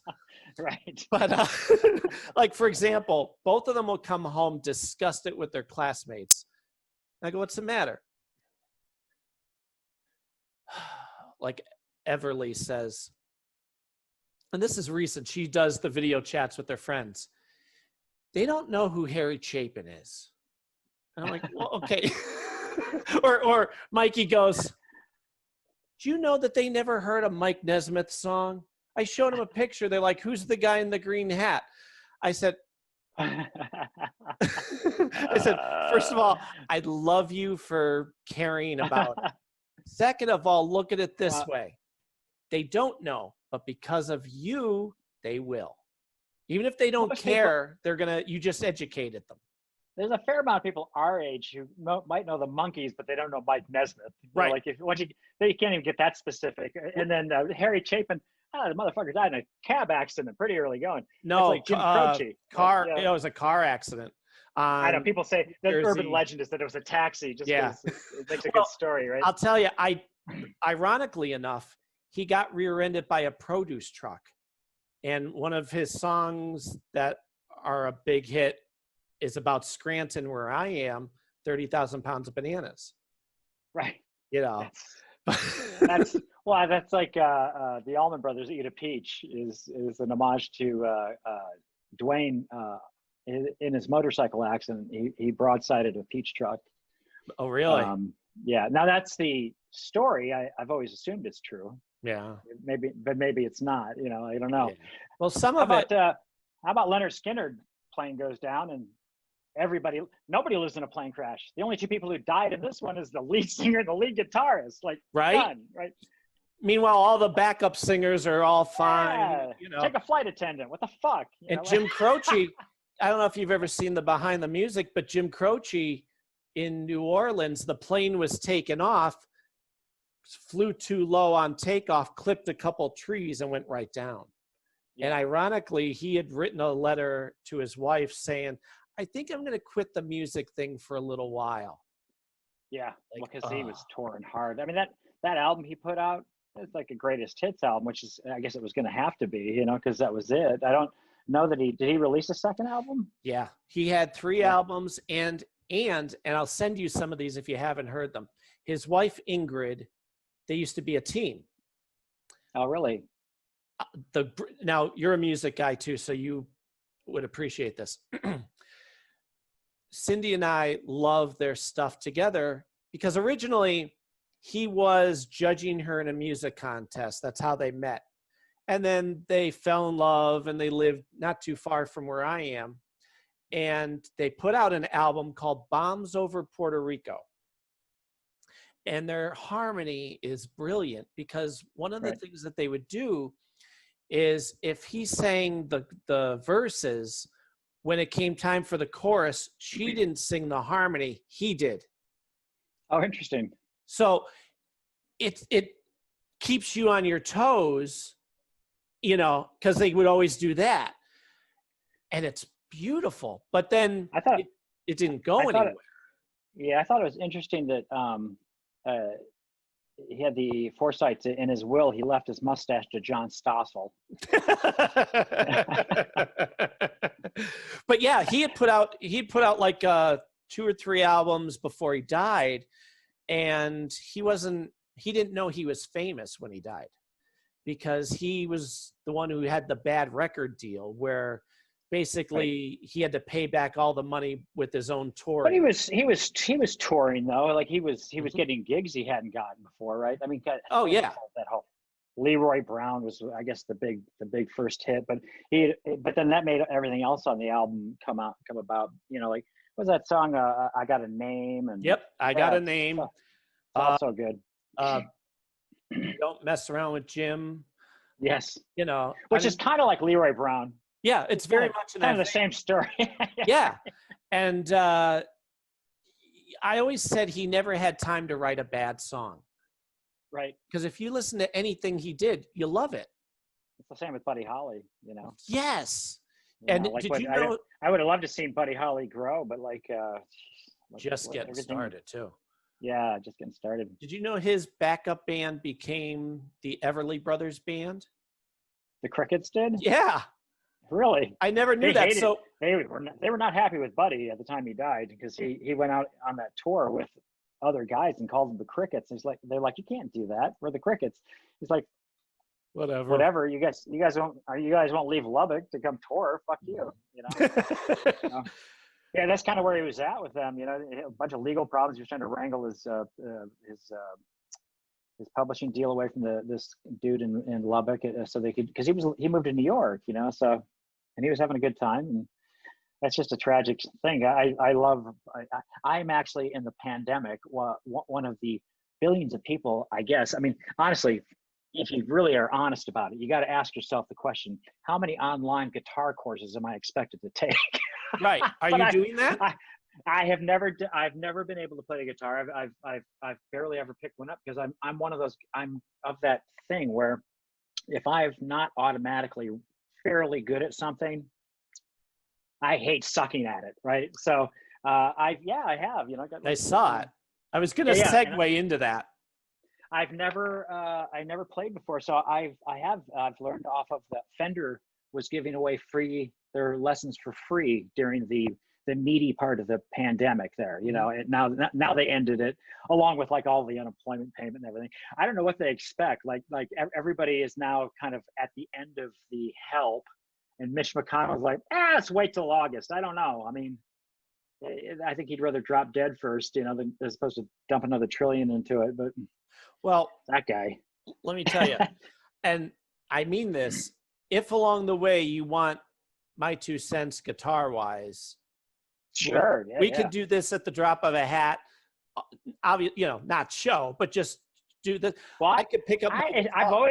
I'm so inspired by it. That and the painting have been these two kind of just out of left field ways that I've gotten creative that I've never done before. So I always wrote lyrics because I'm a writer. So, and I wrote lyrics for a friend of mine because he didn't write lyrics, but then he started to write lyrics, and they were actually quite good lyrics. And so it's from the heart, right? And I said, use your lyrics, but there was a stack of song lyrics this high that he'd never gotten to that I'd written, so they just sit there because it's poetry basically. And there's no point in that. But there's no way to really express that exactly. I'm not Allen Ginsberg. Even Allen Ginsberg was a frustrated musician because he'd start to tap a bongo or something like that, and he really admired Bob Dylan, because his poetry was accessible to the masses because of his music ability. So my biggest, I'm not very far into it, but my biggest get so far is realizing just how goddamn many songs are C, D, G. Oh, without a doubt. How does that work? Oh, how does that work? Hey, Neil Diamond alone actually put out an album. I think it was called like 3-chord Monty. Because he admits. You know what? This is the linear. I never understood that. I'm like, once I get this down. No, that's the linear. This is the art. Sure. Like what you're doing here. Kind of. Art. Yes. And I agree for most artists, but you get different things from different artists. And one of the things that I got from watching or playing David Gray, David Gray? Yeah. Yes. Okay. A lot of his magic isn't here. It's up here, and it's not fancy, but it's just maybe lifting a finger once in a while, hammering. Again, it's that breaking the rule thing. It's like it's not the sound he's getting is not from literally playing the proper chord. It's from fucking with it, Like, so he's, in a sense, he's picking up here and here. Yeah. Kinda. Yeah. Well, okay. For me, and I'm hoping the audience is loving this, but whatever. We're having fun. For me, my first song I ever learned when my buddy, who is classically trained, I mean, just nylon string, classical guitar, he can play anything. He goes, what do you want to learn? And I said, I should have picked Mary Had a Little Lamb or Bye Bye Love, which is 3 chords, right? Right. It's the first song I taught Mikey. Well, I pick, how about WOLD by Harry Chapin? Now, if you're not familiar with the song, it's picking and strumming. Well, and they that's switch. impossible. What That's was crazy. I thinking? Because, you know, I picked something so hard that you're plucking 2 strings at once. I don't know if you could see. You know, you're plucking 2 strings and then sliding, and that's before you got to the singing part. That's just the intro. Right. That's the tough part. Oof.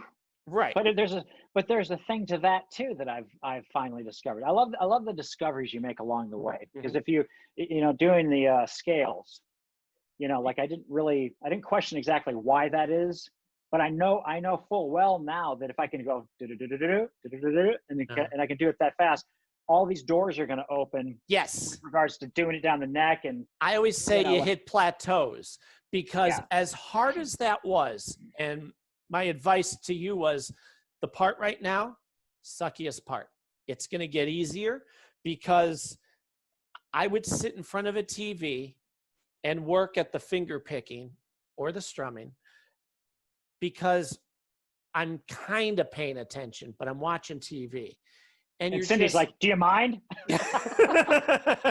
Well, no, this was before I even met her. Right, This is years before I met her. And I think I was like 20 at the time. So let me And, ask you this, did you follow through and stick with that song and learn it perfectly? oh, without a from her? doubt. Yeah. Yeah. God. It's, you know what? That feels like the, to me, that feels like the equivalent of mastering pi when you're just learning how to do add and subtract. You know what I mean? Well, yeah. So instead of doing what you're saying, I hope this is in tune. That's G, D, C. And then you got A. Did you get to A? Yeah. Oh yeah, I got all the chords. E. I got all. E I got the box. I got the what do they call it? It's not the box. It's the cage. I got the cage thing down. Okay. But I'm more interested in how A, like A and or blues and A, like just A like. So I'm that's why I'm doing the scales, right? So so I'm doing the pentatonic and the major, I'm like do. And I never did those. You're farther along with that, because my guy just said, you know, instead of doing it here's an A, here's a B, which when I was a kid and I took guitar lessons, he'd go, there's one, now take your other finger, there's the other one, I'll see you next week. And I'd be like, that's all I got to do? So I never practiced. And then he left because he knew I wasn't really dedicated at the time. Where my friend is saying, because, you know, because most kids stall. Like my son stalled at 12 because this was C, D, G, but he put it down. And then my buddy, who was a very good from high school, he says, go get your guitar. He's like, he's like, go get your guitar. It was his godfather, right? So he's like, all right, Uncle Bill. And he went and got it. And he's like, show me what you can do. And he does it. And he goes, now, do you know the blues in A? And he's like, no. And he's like, all right, well, so you're doing A. And my son went, ding. Mm-hmm. And my son has got a band, you know, my son's in his band's called The Breathing Effect. Yep. And they're quite good. Like he really just, from that point on, it was magic to him. But with just this, it'll stall most people because you know what I mean? It's not, if you just do the 4 chords. You'll memorize 2 songs that you just do at a party or something, and then or my nephew would go, hey, look, I could do the beginning of Stairway to Heaven. And I'd listen to it. I go, that's really good. Keep going. Don't stop. He goes, no, that's all I know. Yeah, exactly. Finish it. You started it, finish a freaking song. Which, you know, if I'm going to... You can't compose that way. I think you need to know this stuff in order for me to write music to all my songs. Mm-hmm. I know what they sound like in my head. So I need to understand what it is. You know what I mean? So that's where I'm headed with it. But so, I want to hear what you. So here's what show me what you did. Here's what I originally had to learn.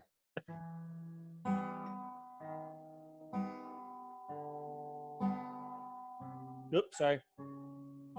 So that alone is 1 pluck 2 strings, and then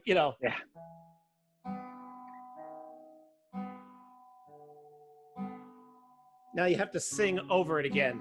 Hello, honey, it's me. What did you think when you heard me back on the radio? What did the kids say when they knew it was a long-lost daddy? Oh. Now you get into the strumming, okay? Right. Now the strumming isn't the cage. Right. Yes, that's an E. Right. Right? You're going to eventually do G. But then you got to do this weird, what is it? That's weird. All that type of stuff in the middle of the song. Meanwhile, then go back to at some point, because it's right. WLD is a story of an aging DJ. Right. And he's talking about how, here's where I've been all these years. Now I'd like to come back home. Do you mind? That type of thing. But the kids are grown. It's too late. Exactly. So then I missed it. Harry was good with that sort of melancholy, wasn't he? But he always put it really well, where he said, "You don't want to preach. Don't preach your message. You have to find a way to try and tell something a little more cryptic to maybe sway them into your thoughts." Let me see. What's another thing? Bob Dylan was always very staunch about that. The press just needed him to explain how he's a prophet, and he's like, nah. Yeah, he's like, just let me do my thing. I don't. Whatever your takeaway. I didn't mean hard rain. I don't know. The guy's kid comes home and tells him a big story. Like he refused to accept that. But for a fact that when he was 24 and he's just churning out. Oh yeah, he used his guts into it.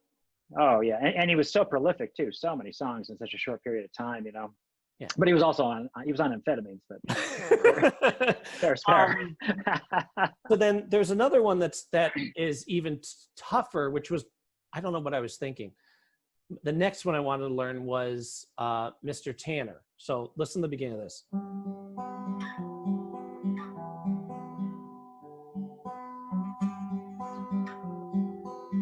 Yeah, see, already the picking is like You'll get, if you want it, you'll get there. But definitely. It's that whole, know it's gonna suck for a while, but do sit in front of the TV while you do it, because it passes time. And muscle memory is a big part of it. I'll put this down.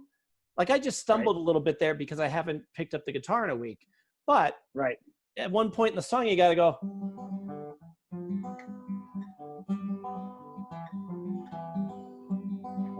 And sing over that. Right. And you can't miss a step. With Harry's stuff, if you're not going to do it right, don't do it at all. Right. So yeah, the singing and I never had. I was the lead singer in a band in high school, and I would have to have the guitarist kind of give me a nod as to when to come in, because I didn't understand when I was supposed to sing exactly. I just and once I started, but I would always be either a beat or two too late or early, and it fucks with the. It messes the rhythm. Yeah. So I understand now why you come in. And I've learned just in the little bit I've done. I'm on bar chords, like trying to, why can't I suppress these notes properly to make it not sound all. I'm going to tell you right now. Once you get your bar chords, which was the biggest hurdle for me, once your fingers get used to that, you're golden. Nothing will be hard after that. Then you can go up and I like. At first I was like, don't make me do it. I used to avoid songs because of bar chords.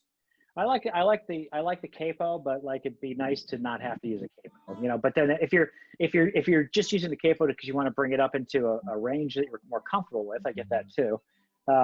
But I always thought I had a deep voice singing. I find it more comfortable in a higher range, oddly, which is weird. So who do you think you sound like? Comfortably, you know what I mean. I'm trying to think of who I'm the most. It's when you learn what your range is when you do karaoke. Sure. Because they can't change it in karaoke, so you're singing it higher than it actually. So who I don't really have to kind of mess with much is kind of, and I certainly am not as good of a singer, but Axl Rose. Wow, really? Yeah, his not his range, just like the tone that he's singing when he's singing "Don't Cry" or when if he goes up, I can't do that. I mean maybe I can. I don't know. Yeah, I can't really. Yeah. No, he's actually quite a talent. Real head case, but quite a talent. Yeah. So I love.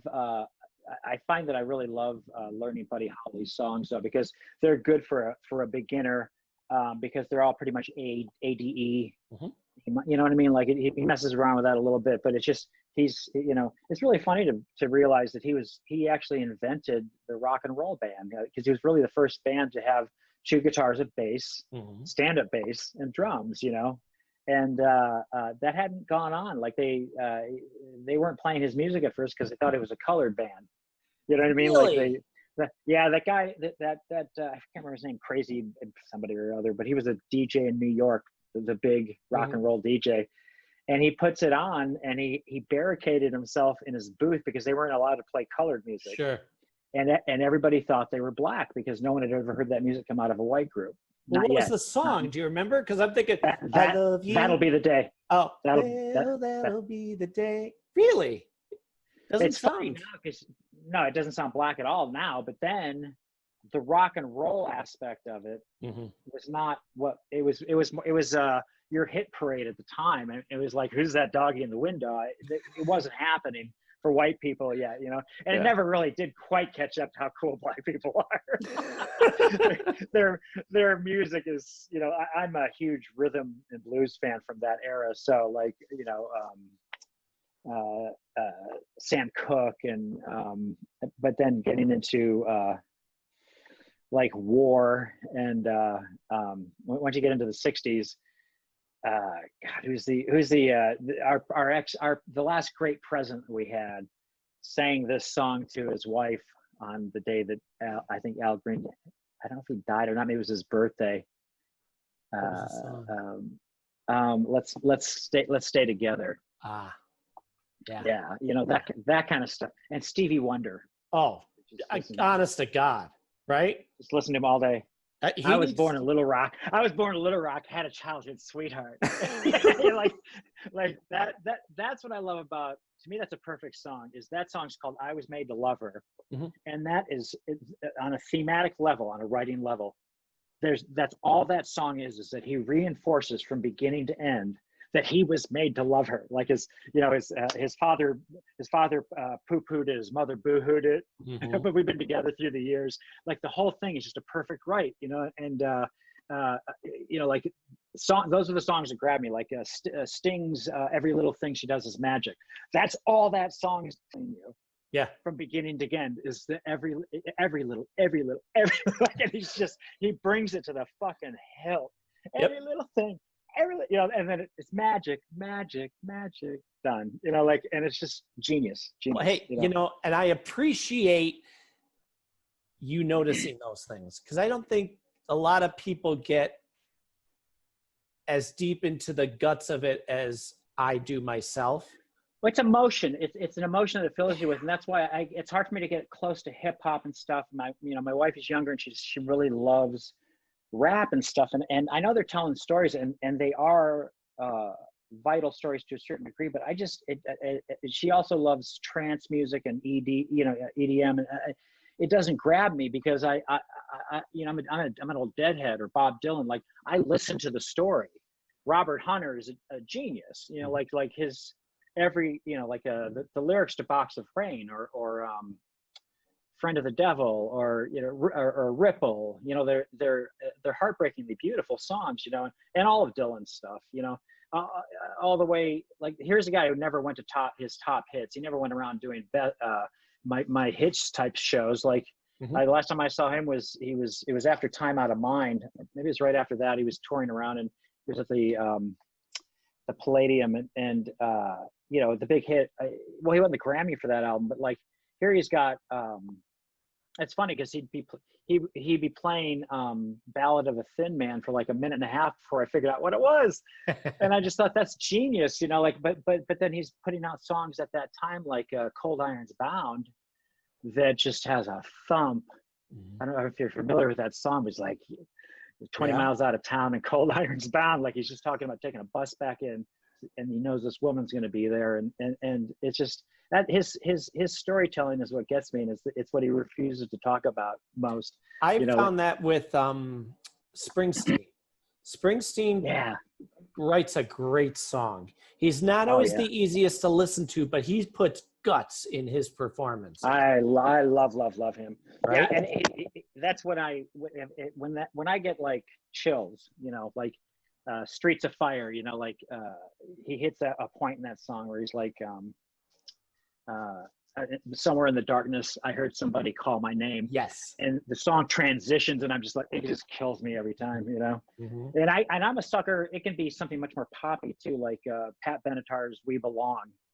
We belong to the light. We belong to. I get so emotional. Me too.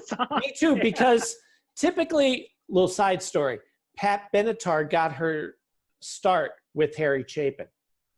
Didn't know if you knew that. Yeah, she was doing a play called The Zephyr or something that he had written, and him and his brothers kind of taught her how to belt it out. I knew that about her. I knew she started off in musical or a lot more subdued. Yeah. The whole rock and roll thing was. So they kind of said, come on, you can do better.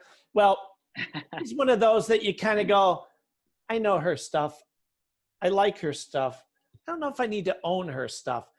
But We Belong is my favorite of hers because it's so not counter, but it's different than her belting out, you know, Heck is for Children, and you got the harmony in there.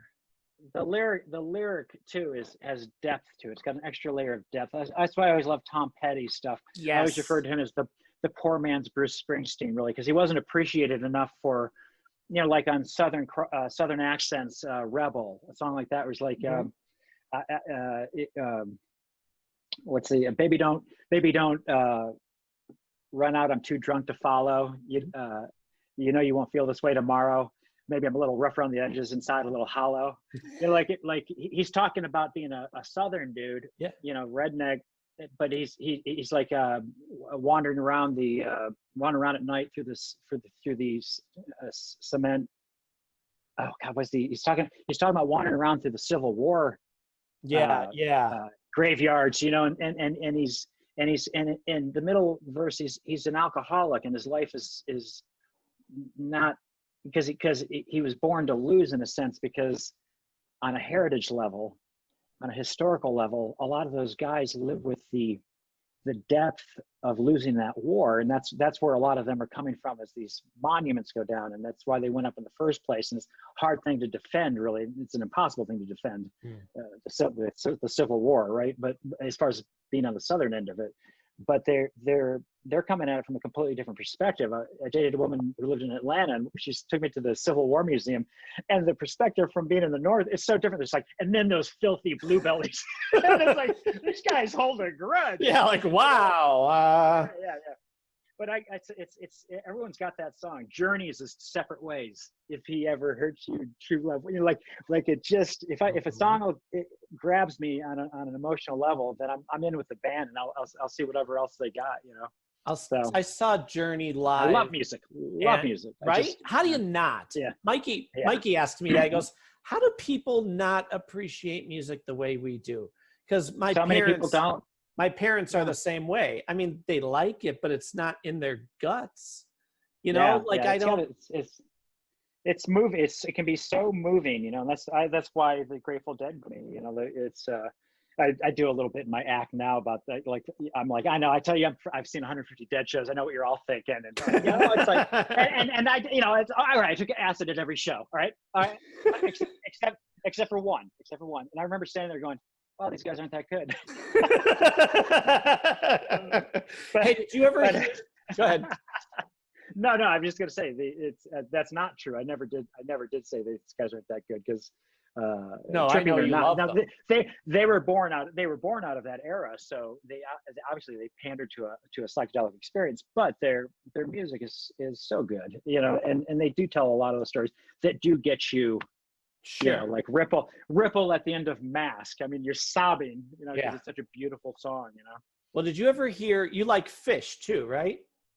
I've never once heard I've heard Fish, but they're so jam bandish. I couldn't name one of their songs. And that's the problem. Like I can tell you the Dead's entire catalog, and I know the intricacies of each story. But with Fish, I don't. And my wife actually was into Fish because she was a little too young for the Dead, so she toured around and saw a lot of Fish. But I'm like, well, tell me a song, I'll listen to it. She goes, she doesn't know the name of any of the songs. I'm like, and you really liked them, So. I used to work in an office with two guys who loved Fish, and the other guy loved the Grateful Dead. So we would trade off. I would play my stuff, which, well, I'll tell you this in a second. They would play hours of Fish or the Grateful Dead. Now, the Grateful Dead, I could go, all right, even if they're not my favorite, there's an ending to a song. Where Fish goes off and and the rhythm isn't even there anymore. But the one song they did, which was a studio song, so it had a beginning, middle, and an end, they did with Alison Krauss, who I adore. Yeah. I love I'm a sucker for harmony and acoustic. And they bring her that voice. Robert Plant album with her. Rising Sand. Yeah. Good news. They're making another one. Oh, really? I heard that actually. Yeah. That's best stuff he'd done in years. I agree. Yeah. And they mixed it up. They threw them into areas that they hadn't been before. Like they did 2 Everly Brothers songs. Right. Which you're a fan of, clearly. Maybe. I want to call one of my kids Jerry too, but I lost. But she would have hated that. I lost the vote. I remember I named Eli because I thought, well, it's 2 syllables, but it's only 3 letters. Eli Goss, 2 syllables for last name. So my ex-wife got to pick the second name, and so she goes, "All right," and it's been painstaking. She's like, "It's down to 2, Milo," and I'm like, or so, whatever the other one is, it's that, or Ezra. I enjoy Ezra actually. So yeah. So yeah, I mean, for being a music guy, obviously, but also I just thought Everly was different and pretty, but not obnoxious. Too many people name their kids, Oh, Everly's a very pretty name, and unusual. It's not like there's 2 other girls in the class. They're all Taylor and Tyler and exactly, and or Karen. Riley. The name Karen just went into the toilet in the last couple of years, right? Yeah. It's like, wow, it's like Adolf, Well, my grandfather on my mother's side was named Adolf. And I'll tell you, right after he was in World War II, his ship got hit. He got a Purple Heart. And he changed his name to Al real quick. Yeah. Right? I don't blame him. Yeah. It's like Adolf stole Charlie Chaplin's mustache, he shaved it right off. I think that's where he got it. Who the fuck else had that mustache, right? Yeah, I like his movies. Yes. As soon as they put 2 and 2 together, Joe McCarthy's like, what's this guy up to? Oh, that Adolf youngster. And Charlie's like, I didn't steal his, he stole mine. Dude, come on. I know my movies in the teens, goddammit. I was talking about music. You know who puts a song together and pulls it off? There's like one line every once in a while in a song that you go, wow, how did you make that work? It's Paul Simon. Simon, I love Paul Simon. Oh, I do too. But if you'll notice, for the same reason, Slip Sliding Away just breaks my heart. Yeah, but yeah. I'll tell you, when I got all his albums on CD, maybe whenever CDs came around, I discovered all the other songs on the album are just as good as the singles. Yeah, they tend to be, right? I mean, they're amazing. There goes Ryman Simon, great album, right? And Graceland, every song. Yeah, Graceland, sure. Yeah. And that's what you're talking about, is like in Graceland, he goes, she comes back to tell me she's gone, as if I didn't know that, as if I didn't know my own bed, as if I didn't notice the way Her hairbrushes across her forehead. Yeah. Yeah, that's a genius line. And anyone who's been left by somebody is like, oh, God. Like, yeah, but I'm blown away. Not only the line, but you have to fit that in rhythmically, or what he'll do sometimes is go against the rhythm and still make it work. I'm trying to play the songs I really love, right? So I'm at that point. He's tough. Like I'll go. Oh, he's impossible. Yeah. I have, it's probably behind me on the shelf, or it's upstairs. I have his entire song catalog, sheet music. Oh, really? Yeah, and it's not, it's chords he's making up, right? Because he's a genius. I think he's a musical genius. Yeah. And to hear him do like any sort of interview, he'll go, "Oh yeah, I did this chord, and then I thought, what happens if I do this?" I'm like, I can't. I don't even know. You know, the Beatles. Supposedly the Beatles did that too, because they were not music. They weren't schooled musically, but they had George, right? Yeah. So they'd go to George. They go, what is this? He goes, "Oh, that's an E-7/5." And like he would figure out it had to be something if it made a proper sound, right? And he knew, but they didn't. So, but they once they reached a certain point, they're like, well, why play an A if I could play this? You know, because an A minor will give you more of an emotional quality, but then once you do this too, then it's just like they're a genius, you know. Like, but then you're trying to play a Beatles song, and you're like, why doesn't this sound nearly? It doesn't sound the same. Well, because you didn't make your pinky stretch all the way across, you know. Right. And that's what Paul Simon did. There's a clip, if I could find it, I'll send it to you. But it's Paul Simon on the Dick Cavett show. Okay, mid-70s. He's going, "Tell you what, I'm working on this song. Maybe you can help me. I'm stuck." And he's playing, it's the name of the album? Bridge Over Troubled Water? Or? No. That's Simon and Garfunkel. He has the mustache. He's on a balcony. Oh, darn it. I'm going to look it up now. I'm going to find, it's right at the tip of my tongue. But basically, on the Dick Cavett show, he plays up into the bridge. And you're going, he's just writing this song now. I'm going to find it. Hang on. It's, I don't even have to. Got it. Still Crazy After All These Years. Oh, that's great. Yeah. He's playing it on the Dick Cavett show, gets to the bridge and goes, well, I could either do this or I could do this. I might do this. And the third one is the one he ends up using. Right. But the chord is nothing to do with the rest of the song. Right. Well, that's knowing the rules. And then, you know. And I try to do that when I'm, not to that degree, but when I'm writing a song, I don't know if you've noticed, but I'll intentionally, at the very least, or at the very latest, at the bridge, do a new chord, because my thought is, by the time you've heard two verses and two choruses, you know how this song is going to go. But once you get to the bridge, you could throw it out the window. And so I just try and throw in like an odd, but yet pretty thing. So that way, when you come back to it, or, you know, the verse, you actually go, now you're. But also the bridge also affords you an opportunity to put an additional thought in that isn't regimented to the rest of the song, you know? So. Yeah. How long's this podcast? We've been talking for. I know. I'm sorry. Do you want to go? No. We're just having fun. Because you were looking off so much. No. What happened was Cindy's in the other room. My family has learned to stay quiet when I'm podcasting. So they'll just sit out there in silence and listen and do it. Well, you got to give Cindy a big hug for me. We go back just as far. I know.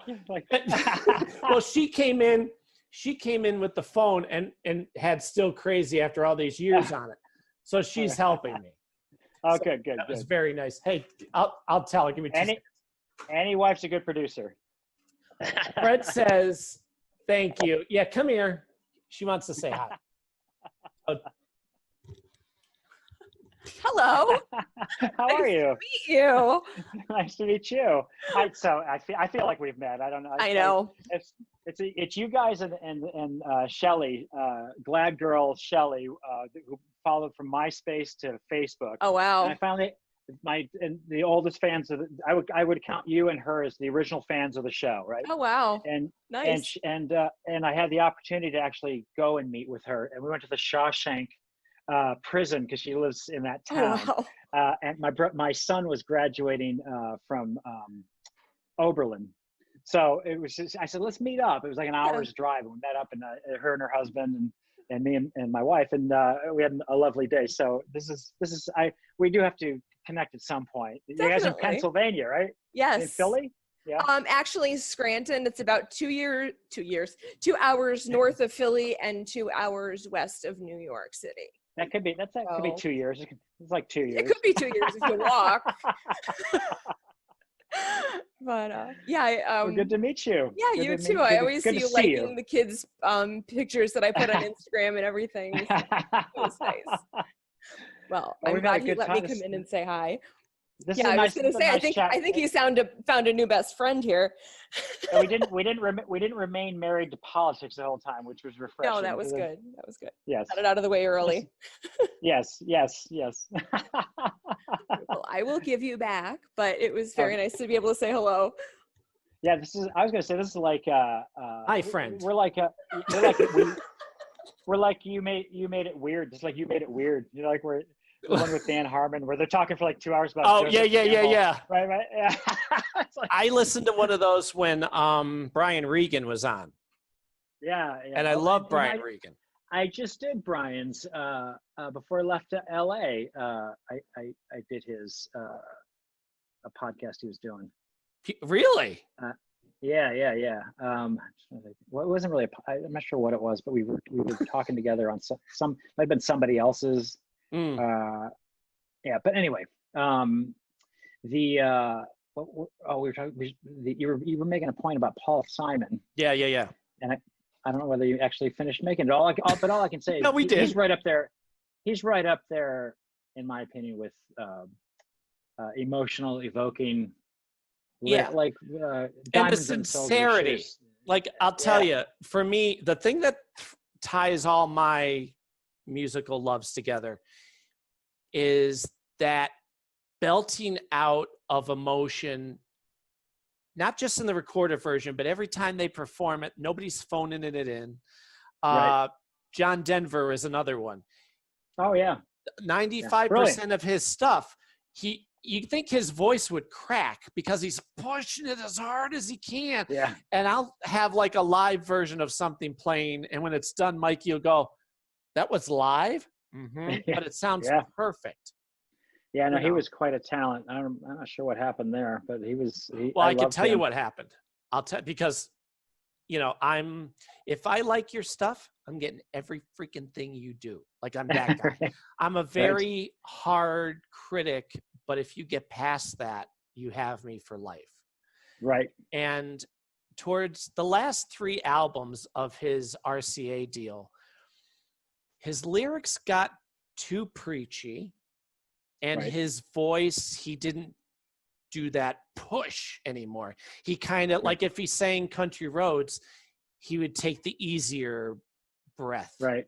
Well, at a certain point, the voice begins to go. I mean, Joni Mitchell. Yeah. Now look at Joni Mitchell. Like, and she is one of my favorites. And I saw her.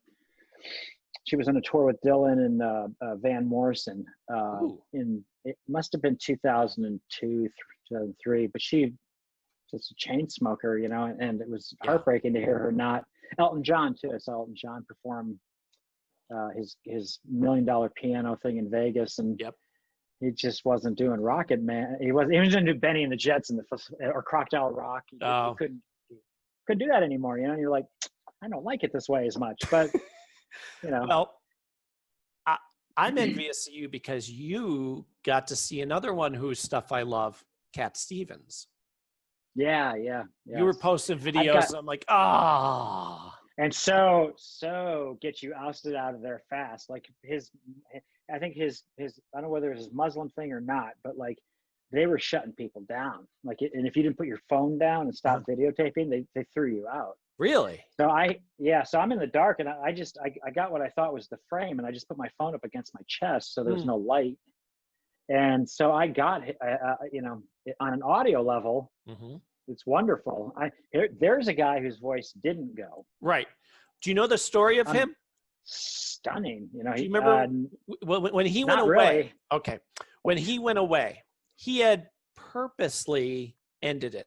He became Muslim, and he, in his quest to be the perfect Muslim, had read the Quran and misread. In it, it said something about no music. And so he thought, oh, I can't ever touch a guitar again. So that's why from 1980... Or give up being a Muslim. Right. You have a choice. Well, from 1980 until, 10 years ago, he never picked up a guitar. And so he's living his life and, you know, being the Muslim that he is, changing his name. And he's talking to one of the elders. I don't know what they're called. And at one point, the guy says to him, I loved your music. And he looks at him like, you did? Yeah. Why did you stop? And he goes, well, the Quran says in passage such and such, you know, music is forbidden. And the guy goes, no, that's not what that means. That was referring to one day of the year or something like that. And so he's like, I could have been playing music all this time. Yeah. So now he's cranking out albums again. You didn't know the language enough. It says music is just bitching. See the little double dots over that? Yeah, that's what that meant. Yep. That's great. Great. But his voice had not gone at all. And you know, father and son, again, another good example. Yes. When those two voices come together, and he's doing both of the recording, but like chills. Boy, that's strong. Yeah. Again, hard to play that song live. Yeah. Well, when you get to that point, it's hard to get them both going. You know, like you just have to abandon one of them. And, you know. I think he it's so funny because I doing the harmony. I think I became. I love that song so much, and it's so interesting that there's a song that I got into when I related to one half of it, and now I fully relate to the other half. You know, so and you don't unrelate to the first half, but you have to be old enough to relate to the second half to be able to relate to both. But when I was a kid, I was like, if they're, you know, if I were wrong, then I'd agree. If they're right, then I'd agree. But it's them, they know, not me. Not me. You know, yeah. It's like, so it's just like, but now it's like the father side is like, I know, I know what you think you got it all figured out, but when you reach a point where you realize that what it is you want to do is never going to happen, are you going to be? Are you with someone that's going to make you happy, and do you have children around you? And you know, like, it's just not until you've done that, that's just not something you can embrace. In fact, that's the way it is, I guess. But like, yeah, it's wonderful to be able to have lived long enough to appreciate both sides of the story. You know? Well, I don't know about you, but since becoming a dad, I'm a lot more sensitive and emotional. Like it happens to the best of us. Right? Look at George Bush Sr. Here's a guy who ran Air America and brought cocaine in with Oliver North and the whole Cambodia embargo, and he was the head of the CIA, was into some serious shit, right? Yeah. This man, his wife would read a line from a love letter he'd written her in 1927. He starts sobbing uncontrollably. The last 20 years of his life, he talk about his kids, and it happens, you know. Like, yeah. I'll see a picture of Eli when he was 8, and he's got this, or my son Ezra. You know, here, hang on. Yeah. I'm wearing my sweats.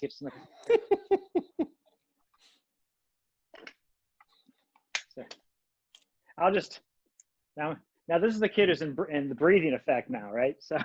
Right? Oh yeah.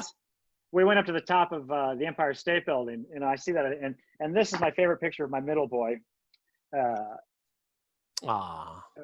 Yep. Look at that look on his face, right? It's one thing you don't realize when you have kids is that like that 4-year-old Ezra, or when they were 8, or like they're gone. You know what I mean? Like there's still elements about them but like quite often it's almost not, I don't want to say that they died, but like who they were at that moment might as well be dead, right? Because now they're adults and they turn into wonderful humans. You know, Sure. I don't lament it because they're all shitty now, but like 8-year-old Eli was like he had just discovered The Simpsons. I remember when he was 6 or 5, he was actually 5, and I was always cracking jokes with him, and he never got it really like it. But I remember the first time I told him a joke and he got it, like a structured joke, not just goofing around being an idiot, but like I'm like, you know, son, your dad has 3 knees, and he's like, how? I'm like, right knee, left knee, weenie. It's like pointing, right? And he was like, and he laughed so hard he wet his pants.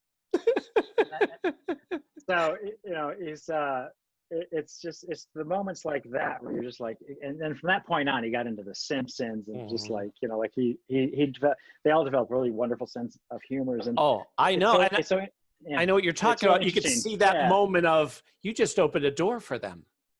Yeah, and you know your kids are, you know, once it's so funny because once they leave the house, it gets quiet. I dread that.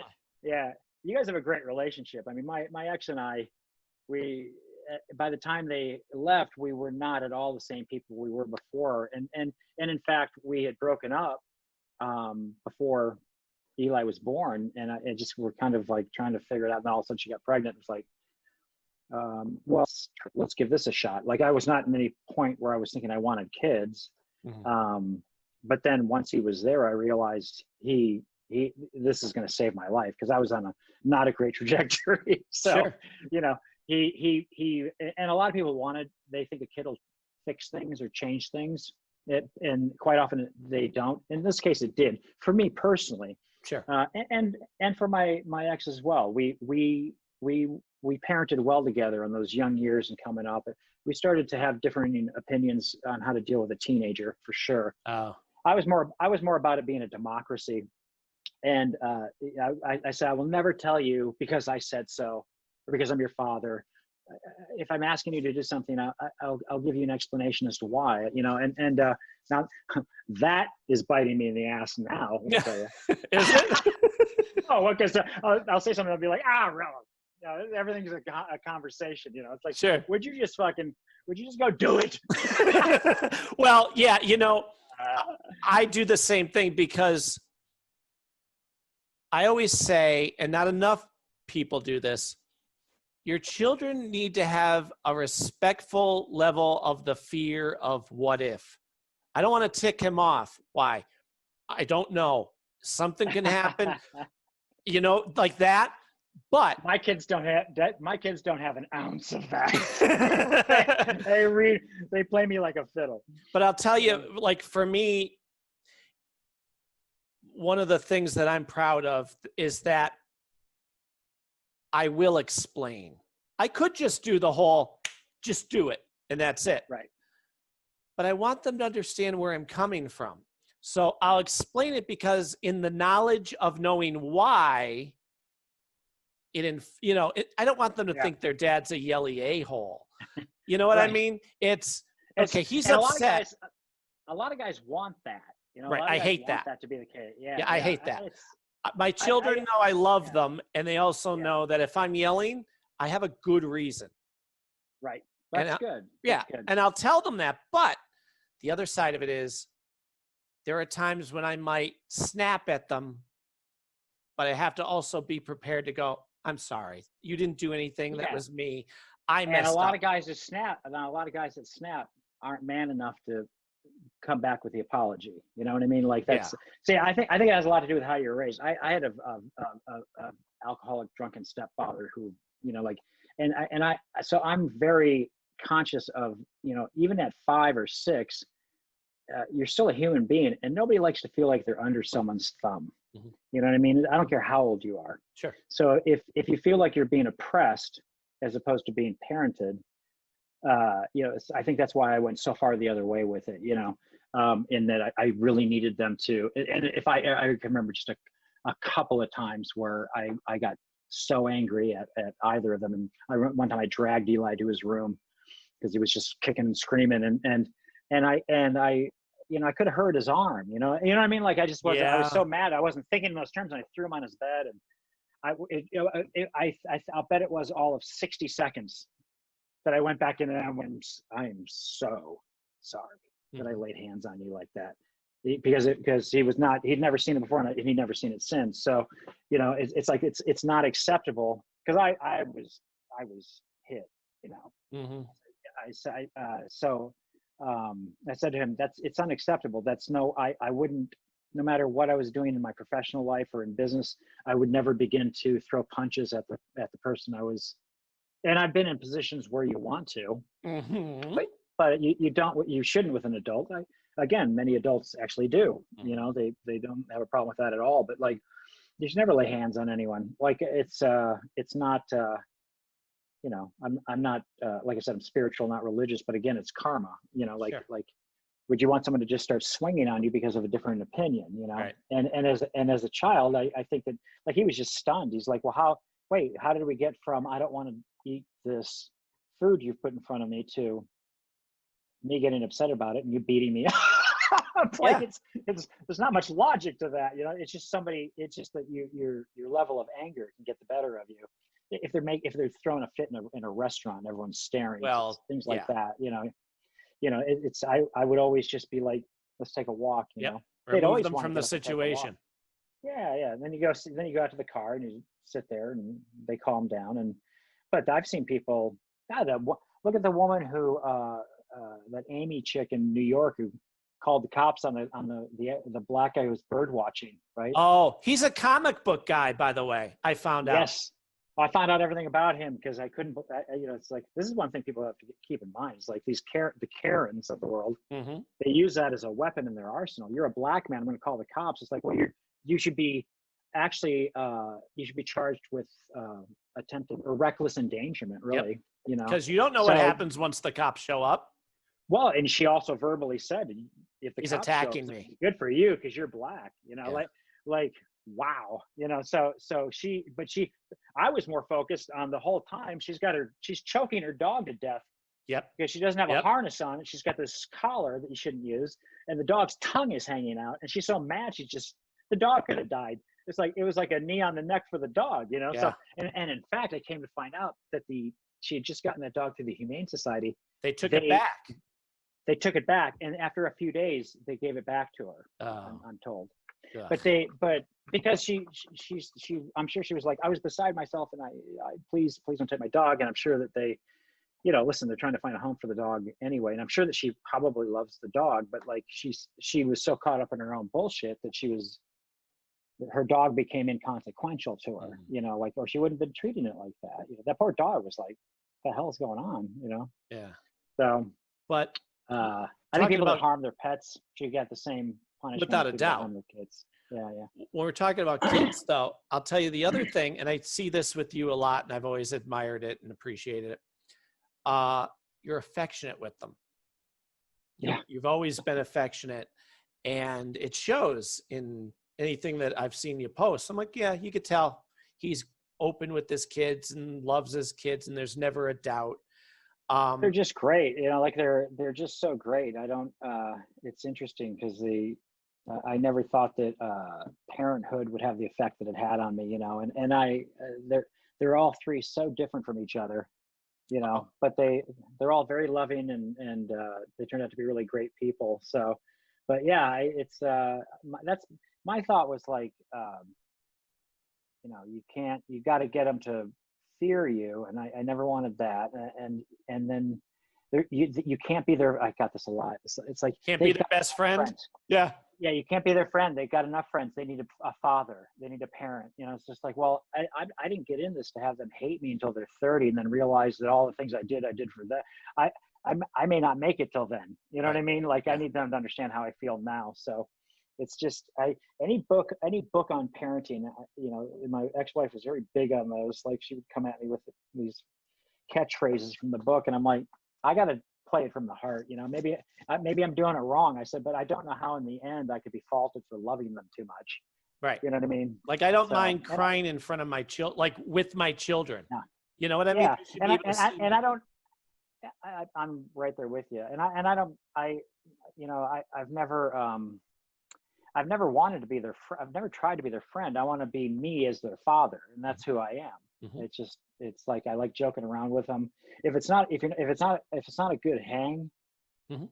then you're doing something wrong. Like my dad was kind of, you know, my actual dad was.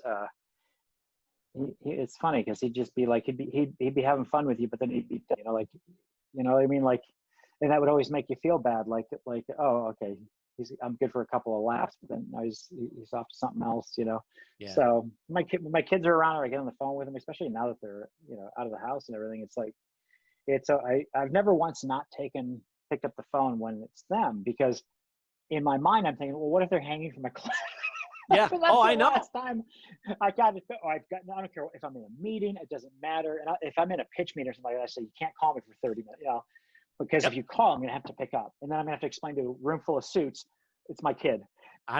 Hey, I'm with you. My kids went with my sister up to the lake and the rest of my family yesterday while I was working.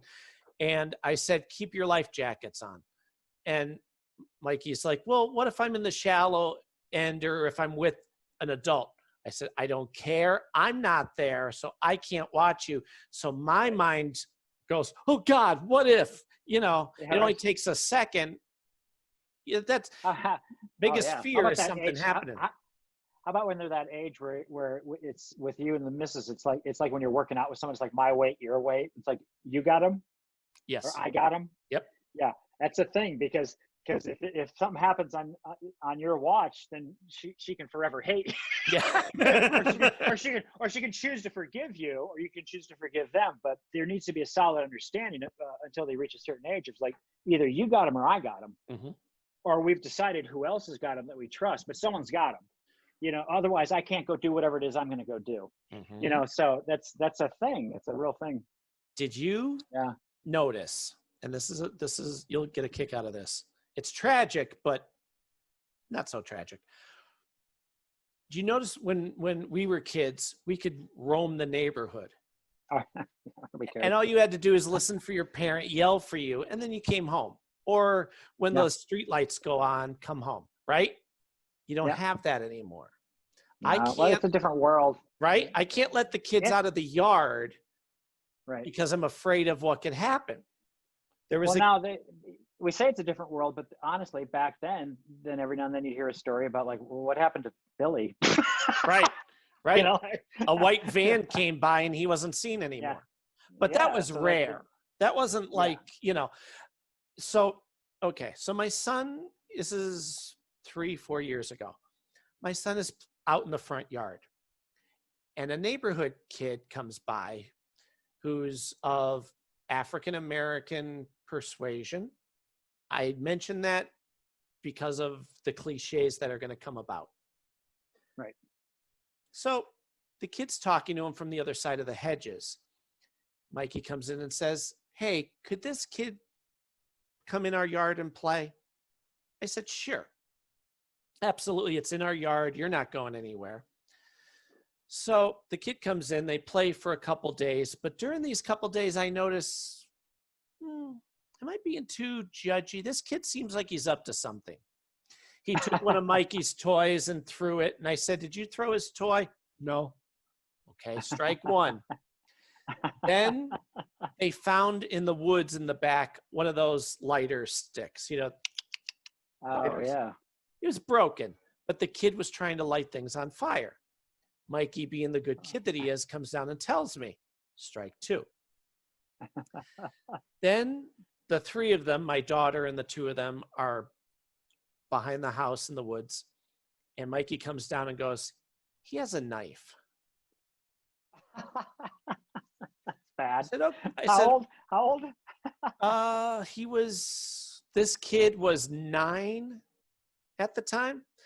And I went, okay, no more, because I gotten enough of a vibe that, and Mikey was like, oh, don't make me stop playing with them. I said, look it, he may go, what happens if I stab your sister and throw her down this hill?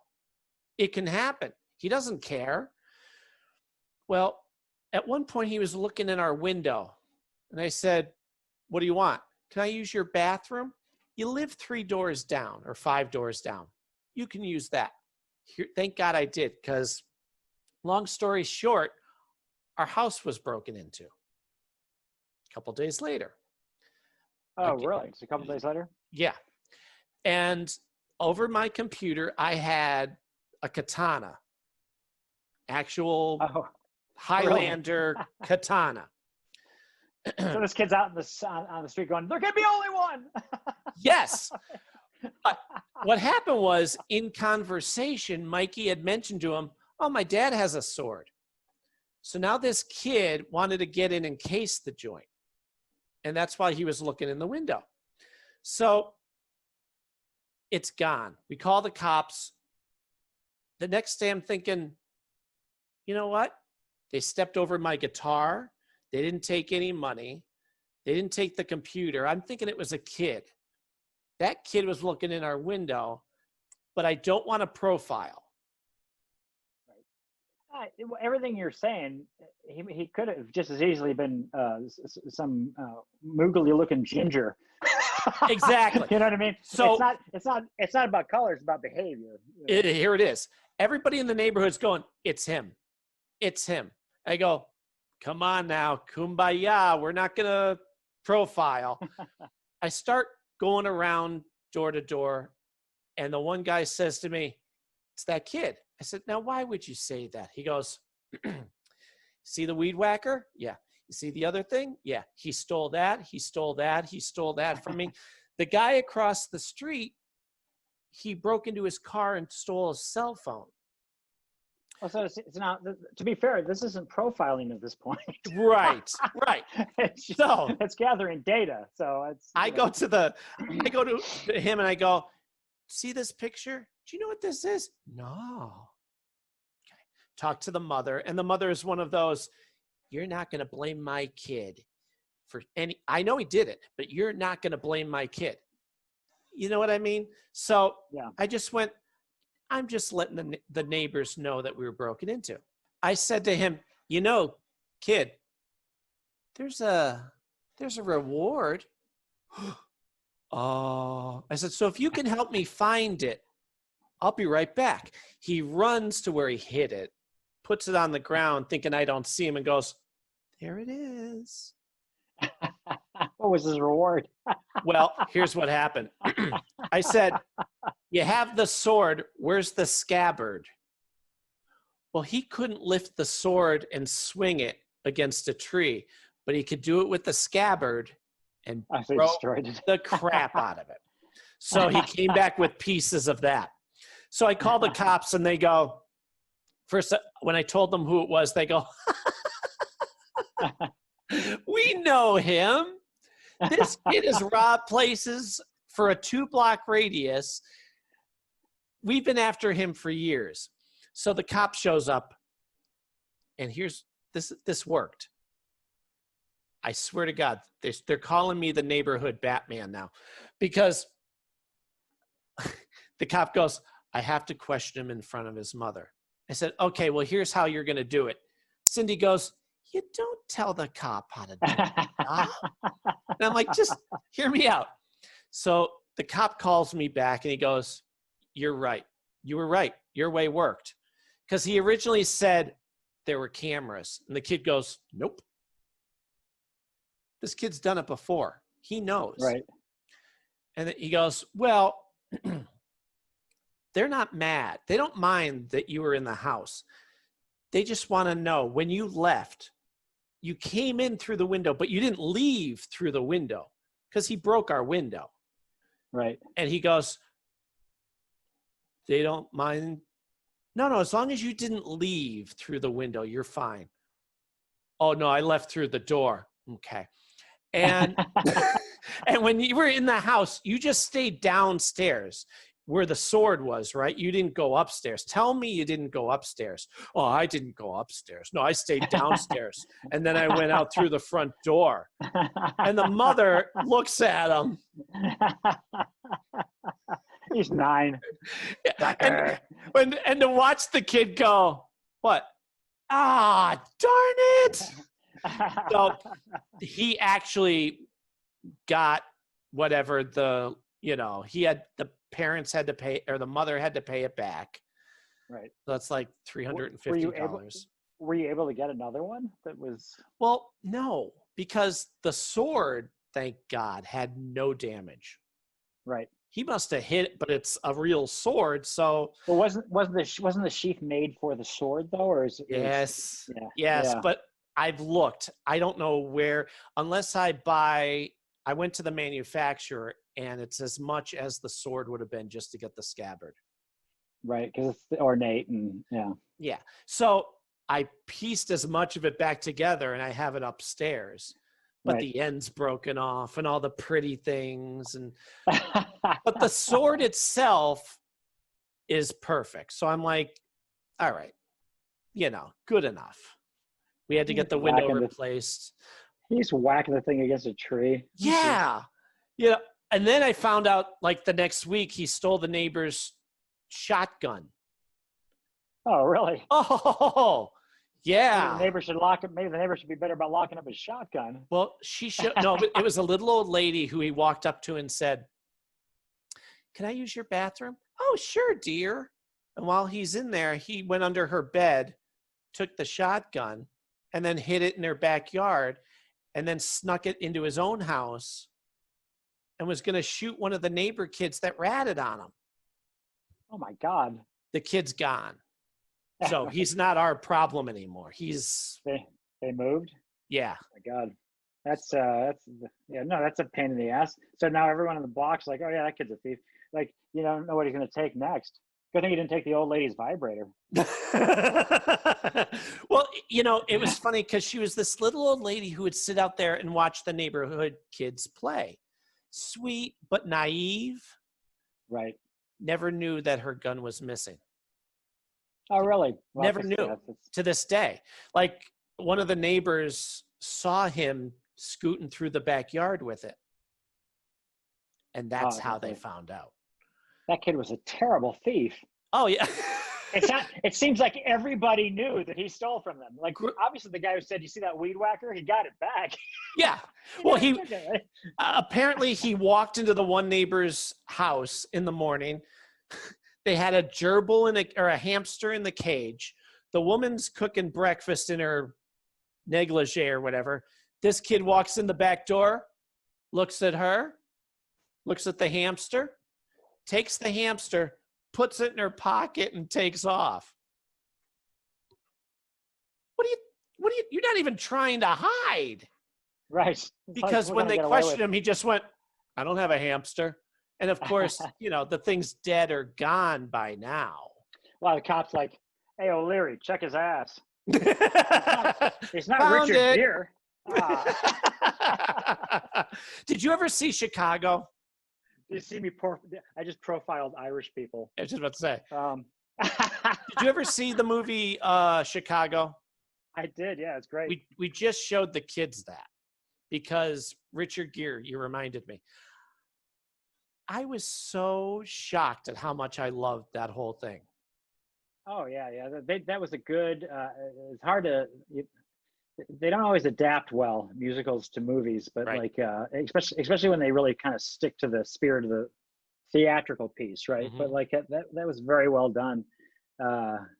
It's so funny. I posted it online, but I don't know if I have it around here, but I get the DGA magazine, and it said directors re-envision the musical, right? But I read it as directors re-envision the musical.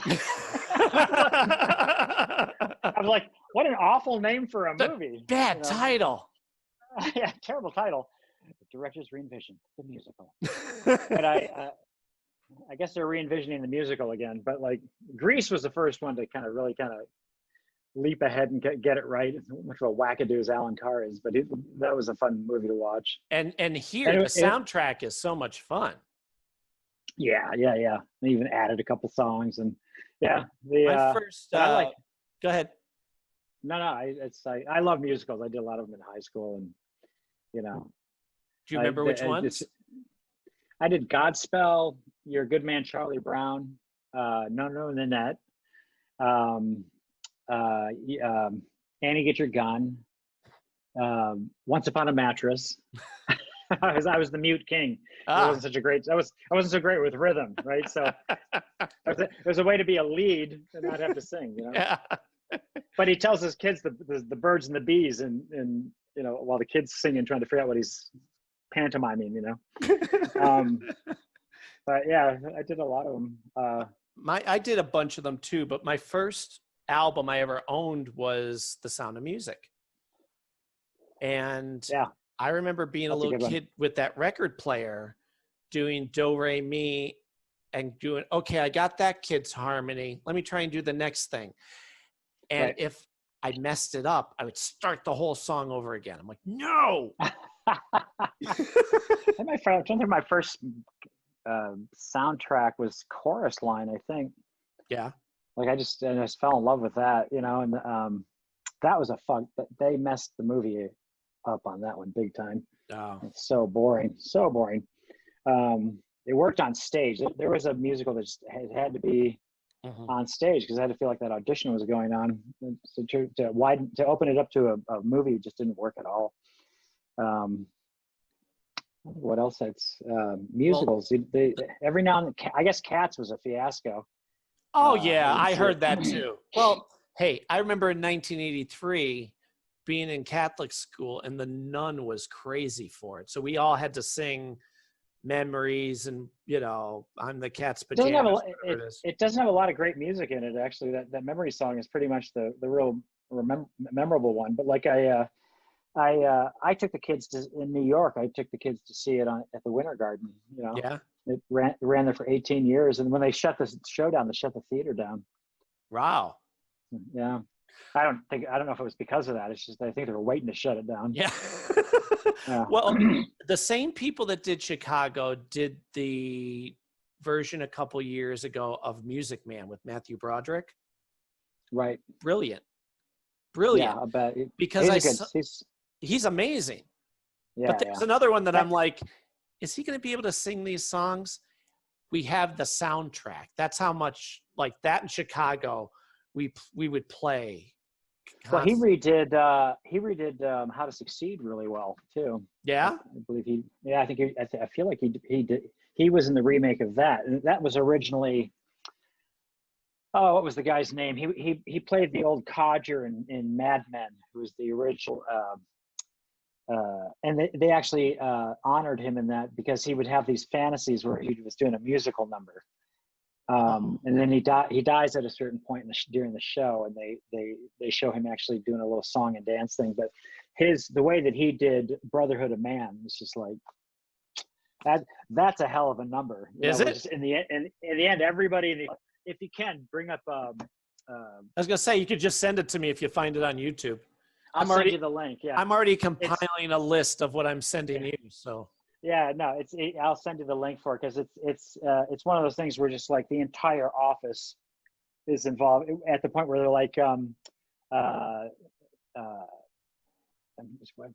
sure the last part is, but there's a Brotherhood of Man. Oh God, I'm just blanking on what those words are. But I'll send it to you. Okay. It's one of the great. It's the original one's great. Now I've never seen the remake of it, but the original one is just. I started to sour on musicals on Broadway because it's like Little Mermaid the musical. I'm not going to go see that. But Billy Elliot was really good, and the last one I think I saw on Broadway was Next to Normal. Have you ever seen that? No. We were trying to get into the first night to see Billy Elliot, and we wanted to get standby tickets, and it was like no go. So we had 3 minutes, and they were showing the guy who did Hamilton's original thing was a musical about Harlem, or and I'm like, and then my ex-wife drags me into Next to Normal, and as we get tickets, right, and as we're going, I'm like, what's this about? And she's like, it's a woman who's bipolar. I'm like, a musical about a woman who's bipolar. This ought to be good. Oh boy, it is genius. And the thing is, because it's original, you know what I mean? Like they got so into branding on Broadway, like the I Dream of Jeannie the musical is going to sell X amount of tickets, but like, does anyone really need to see it? Like, right. You're not going to improve upon what everybody already knows. No, so it's like like back in the day, Pajama Game. They weren't mimicking something else. They came up with the idea of the textile industry. Who the fuck comes up with that? And how to make that interesting is, Yeah, like that songs like Steam Heat and or Cabaret. Yep. Yep. Who thought of that? Doing a cabaret at the time when Hitler was shutting everything down. Or and what he did right before that was Sweet Charity, which is about prostitutes. It's as innocent as it is now at the time. Oh, hey, sure. Big spender. Yeah. When we saw Music Man, loved it. Told my aunt, who's, I always say she's prim and proper. Like, she won't watch anything but Me TV now because, it's safe. She doesn't, they have bunny ears on their TV. So that type of thing. Like, a microwave is amazing that she owns it. Well, we're telling her, oh, we're watching Music Man. Here, sit down. She goes, oh, I only like the original. I said, oh, okay, well, you might like this too. No. And she won't bother. So to be fair, I made sure I watched the theater version. It's good. It's good. It's not good compared to like a couple things. The Robert Preston. Yeah, because first of all, they filmed it to be on the big screen. So when you watch it on TV, everybody's this small doing the shapoopy. And that's the mistake they used to make too. Like the Hello Dolly, and they're all done exactly as if it was. That's my problem with multi-camera comedy. Because you're performing for a live audience, and you're duplicating a stage experience with as opposed to single camera comedies are more like little movies, right? So you're performing for the audience, but the camera's right here, and it's just too big. Like it's just the inclination is just to be a couple notches bigger than the camera needs you to be. So. Exactly. Well, that's what they tell you when you perform on stage. You can't talk like we're talking. You have to ramp it up and be bigger. What's that thing that actors always do? It's like theater. Thank you. Thank you. Yeah. Like it just goes boom, boom, boom. Yeah. Yeah, but and then I'm listening, being the music guy, I'm listening to the same songs, and the pattern's off. Like if you watch the newer one, it's, well, you got trouble, my friends. Right here, say trouble. Right here, we receive. Why, sure, I'm a bit. You can hear the through the whole thing. There's a beauty to that. When Robert Preston does it, it's like off, and he's not really a singer either. There it is, and it shows. Where if I had nothing to compare it to, she would have won that. But then I had them sit down and watch the newer one, and my uncle's like, I don't know about you, but this is much better. That's great. That's right. That's great. All right. I was just about to say, let's wrap this up because it's my wife's birthday tomorrow. And I can't make dinner for her tomorrow, so I'm making dinner for tonight. So I want to get it done before she gets done with her walk. I was just about to say it's a good place to end it for now. This has been a lot of fun, Mac. I'm glad we finally did this. Me too. Do another podcast soon. I wish I had a podcast I could invite you on. Well, seriously, besides texting and all, if you ever just want to shoot the bull, I mean, we're obviously trying to promote everything, but this was also about just getting to finally talk face to face. If there couldn't possibly be a single theme that you're pushing this week. Exactly. We covered it all. It's more of a celebration of you and all your good stuff. So I appreciate you guys. I really do. Over the years, you've been it's never fallen on deaf ears. You guys chiming in and saying, oh, I like this or I like that, and it's like that's what you that's what makes it matter. Yeah. When somebody gets what you were doing. Mm-hmm. And because you can't. Art is not that. Art is you like a painting or your act or anything you do. I really feel, except for TV. It's interesting because art is you do what's in your head and your heart, and hopefully there'll be as many people that despise it as love it, because that means that it's causing a reaction. Yeah. Whereas TV is you're going, what do they want to see? You know what I mean? And that's why most of it sucks. So the things that are great are when somebody's vision actually does make it without getting dicked with too much, And a film is only good if it's somebody's inspiration. And, quite often you'll be like on Siskel and Ebert. It's like, why is it like this? Well, that's probably for the best. The best movies were the ones where you couldn't tell the whole story in the trailer. Right. Like you watch the trailer and you're like, what the fuck is this?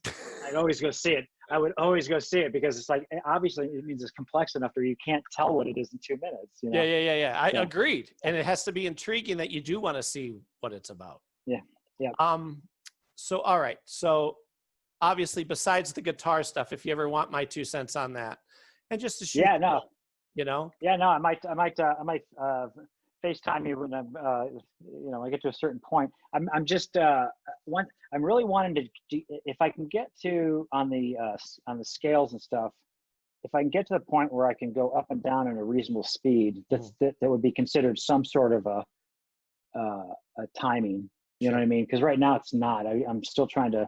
The pinky just gives me trouble. I'm glad I use this hand because I broke this pinky several times and it would be miserable trying to make it do anything.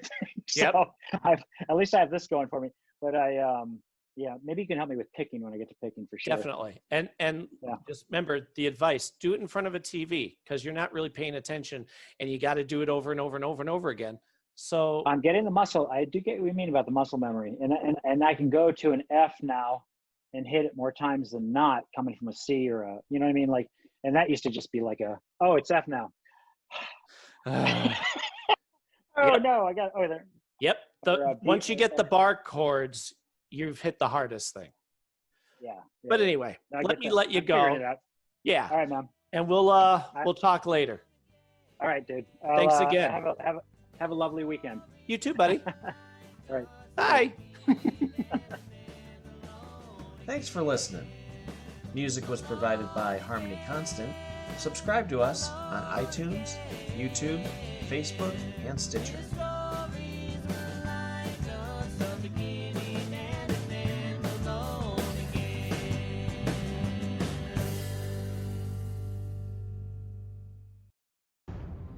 The Forever Adventure Network. Welcome to the adventure.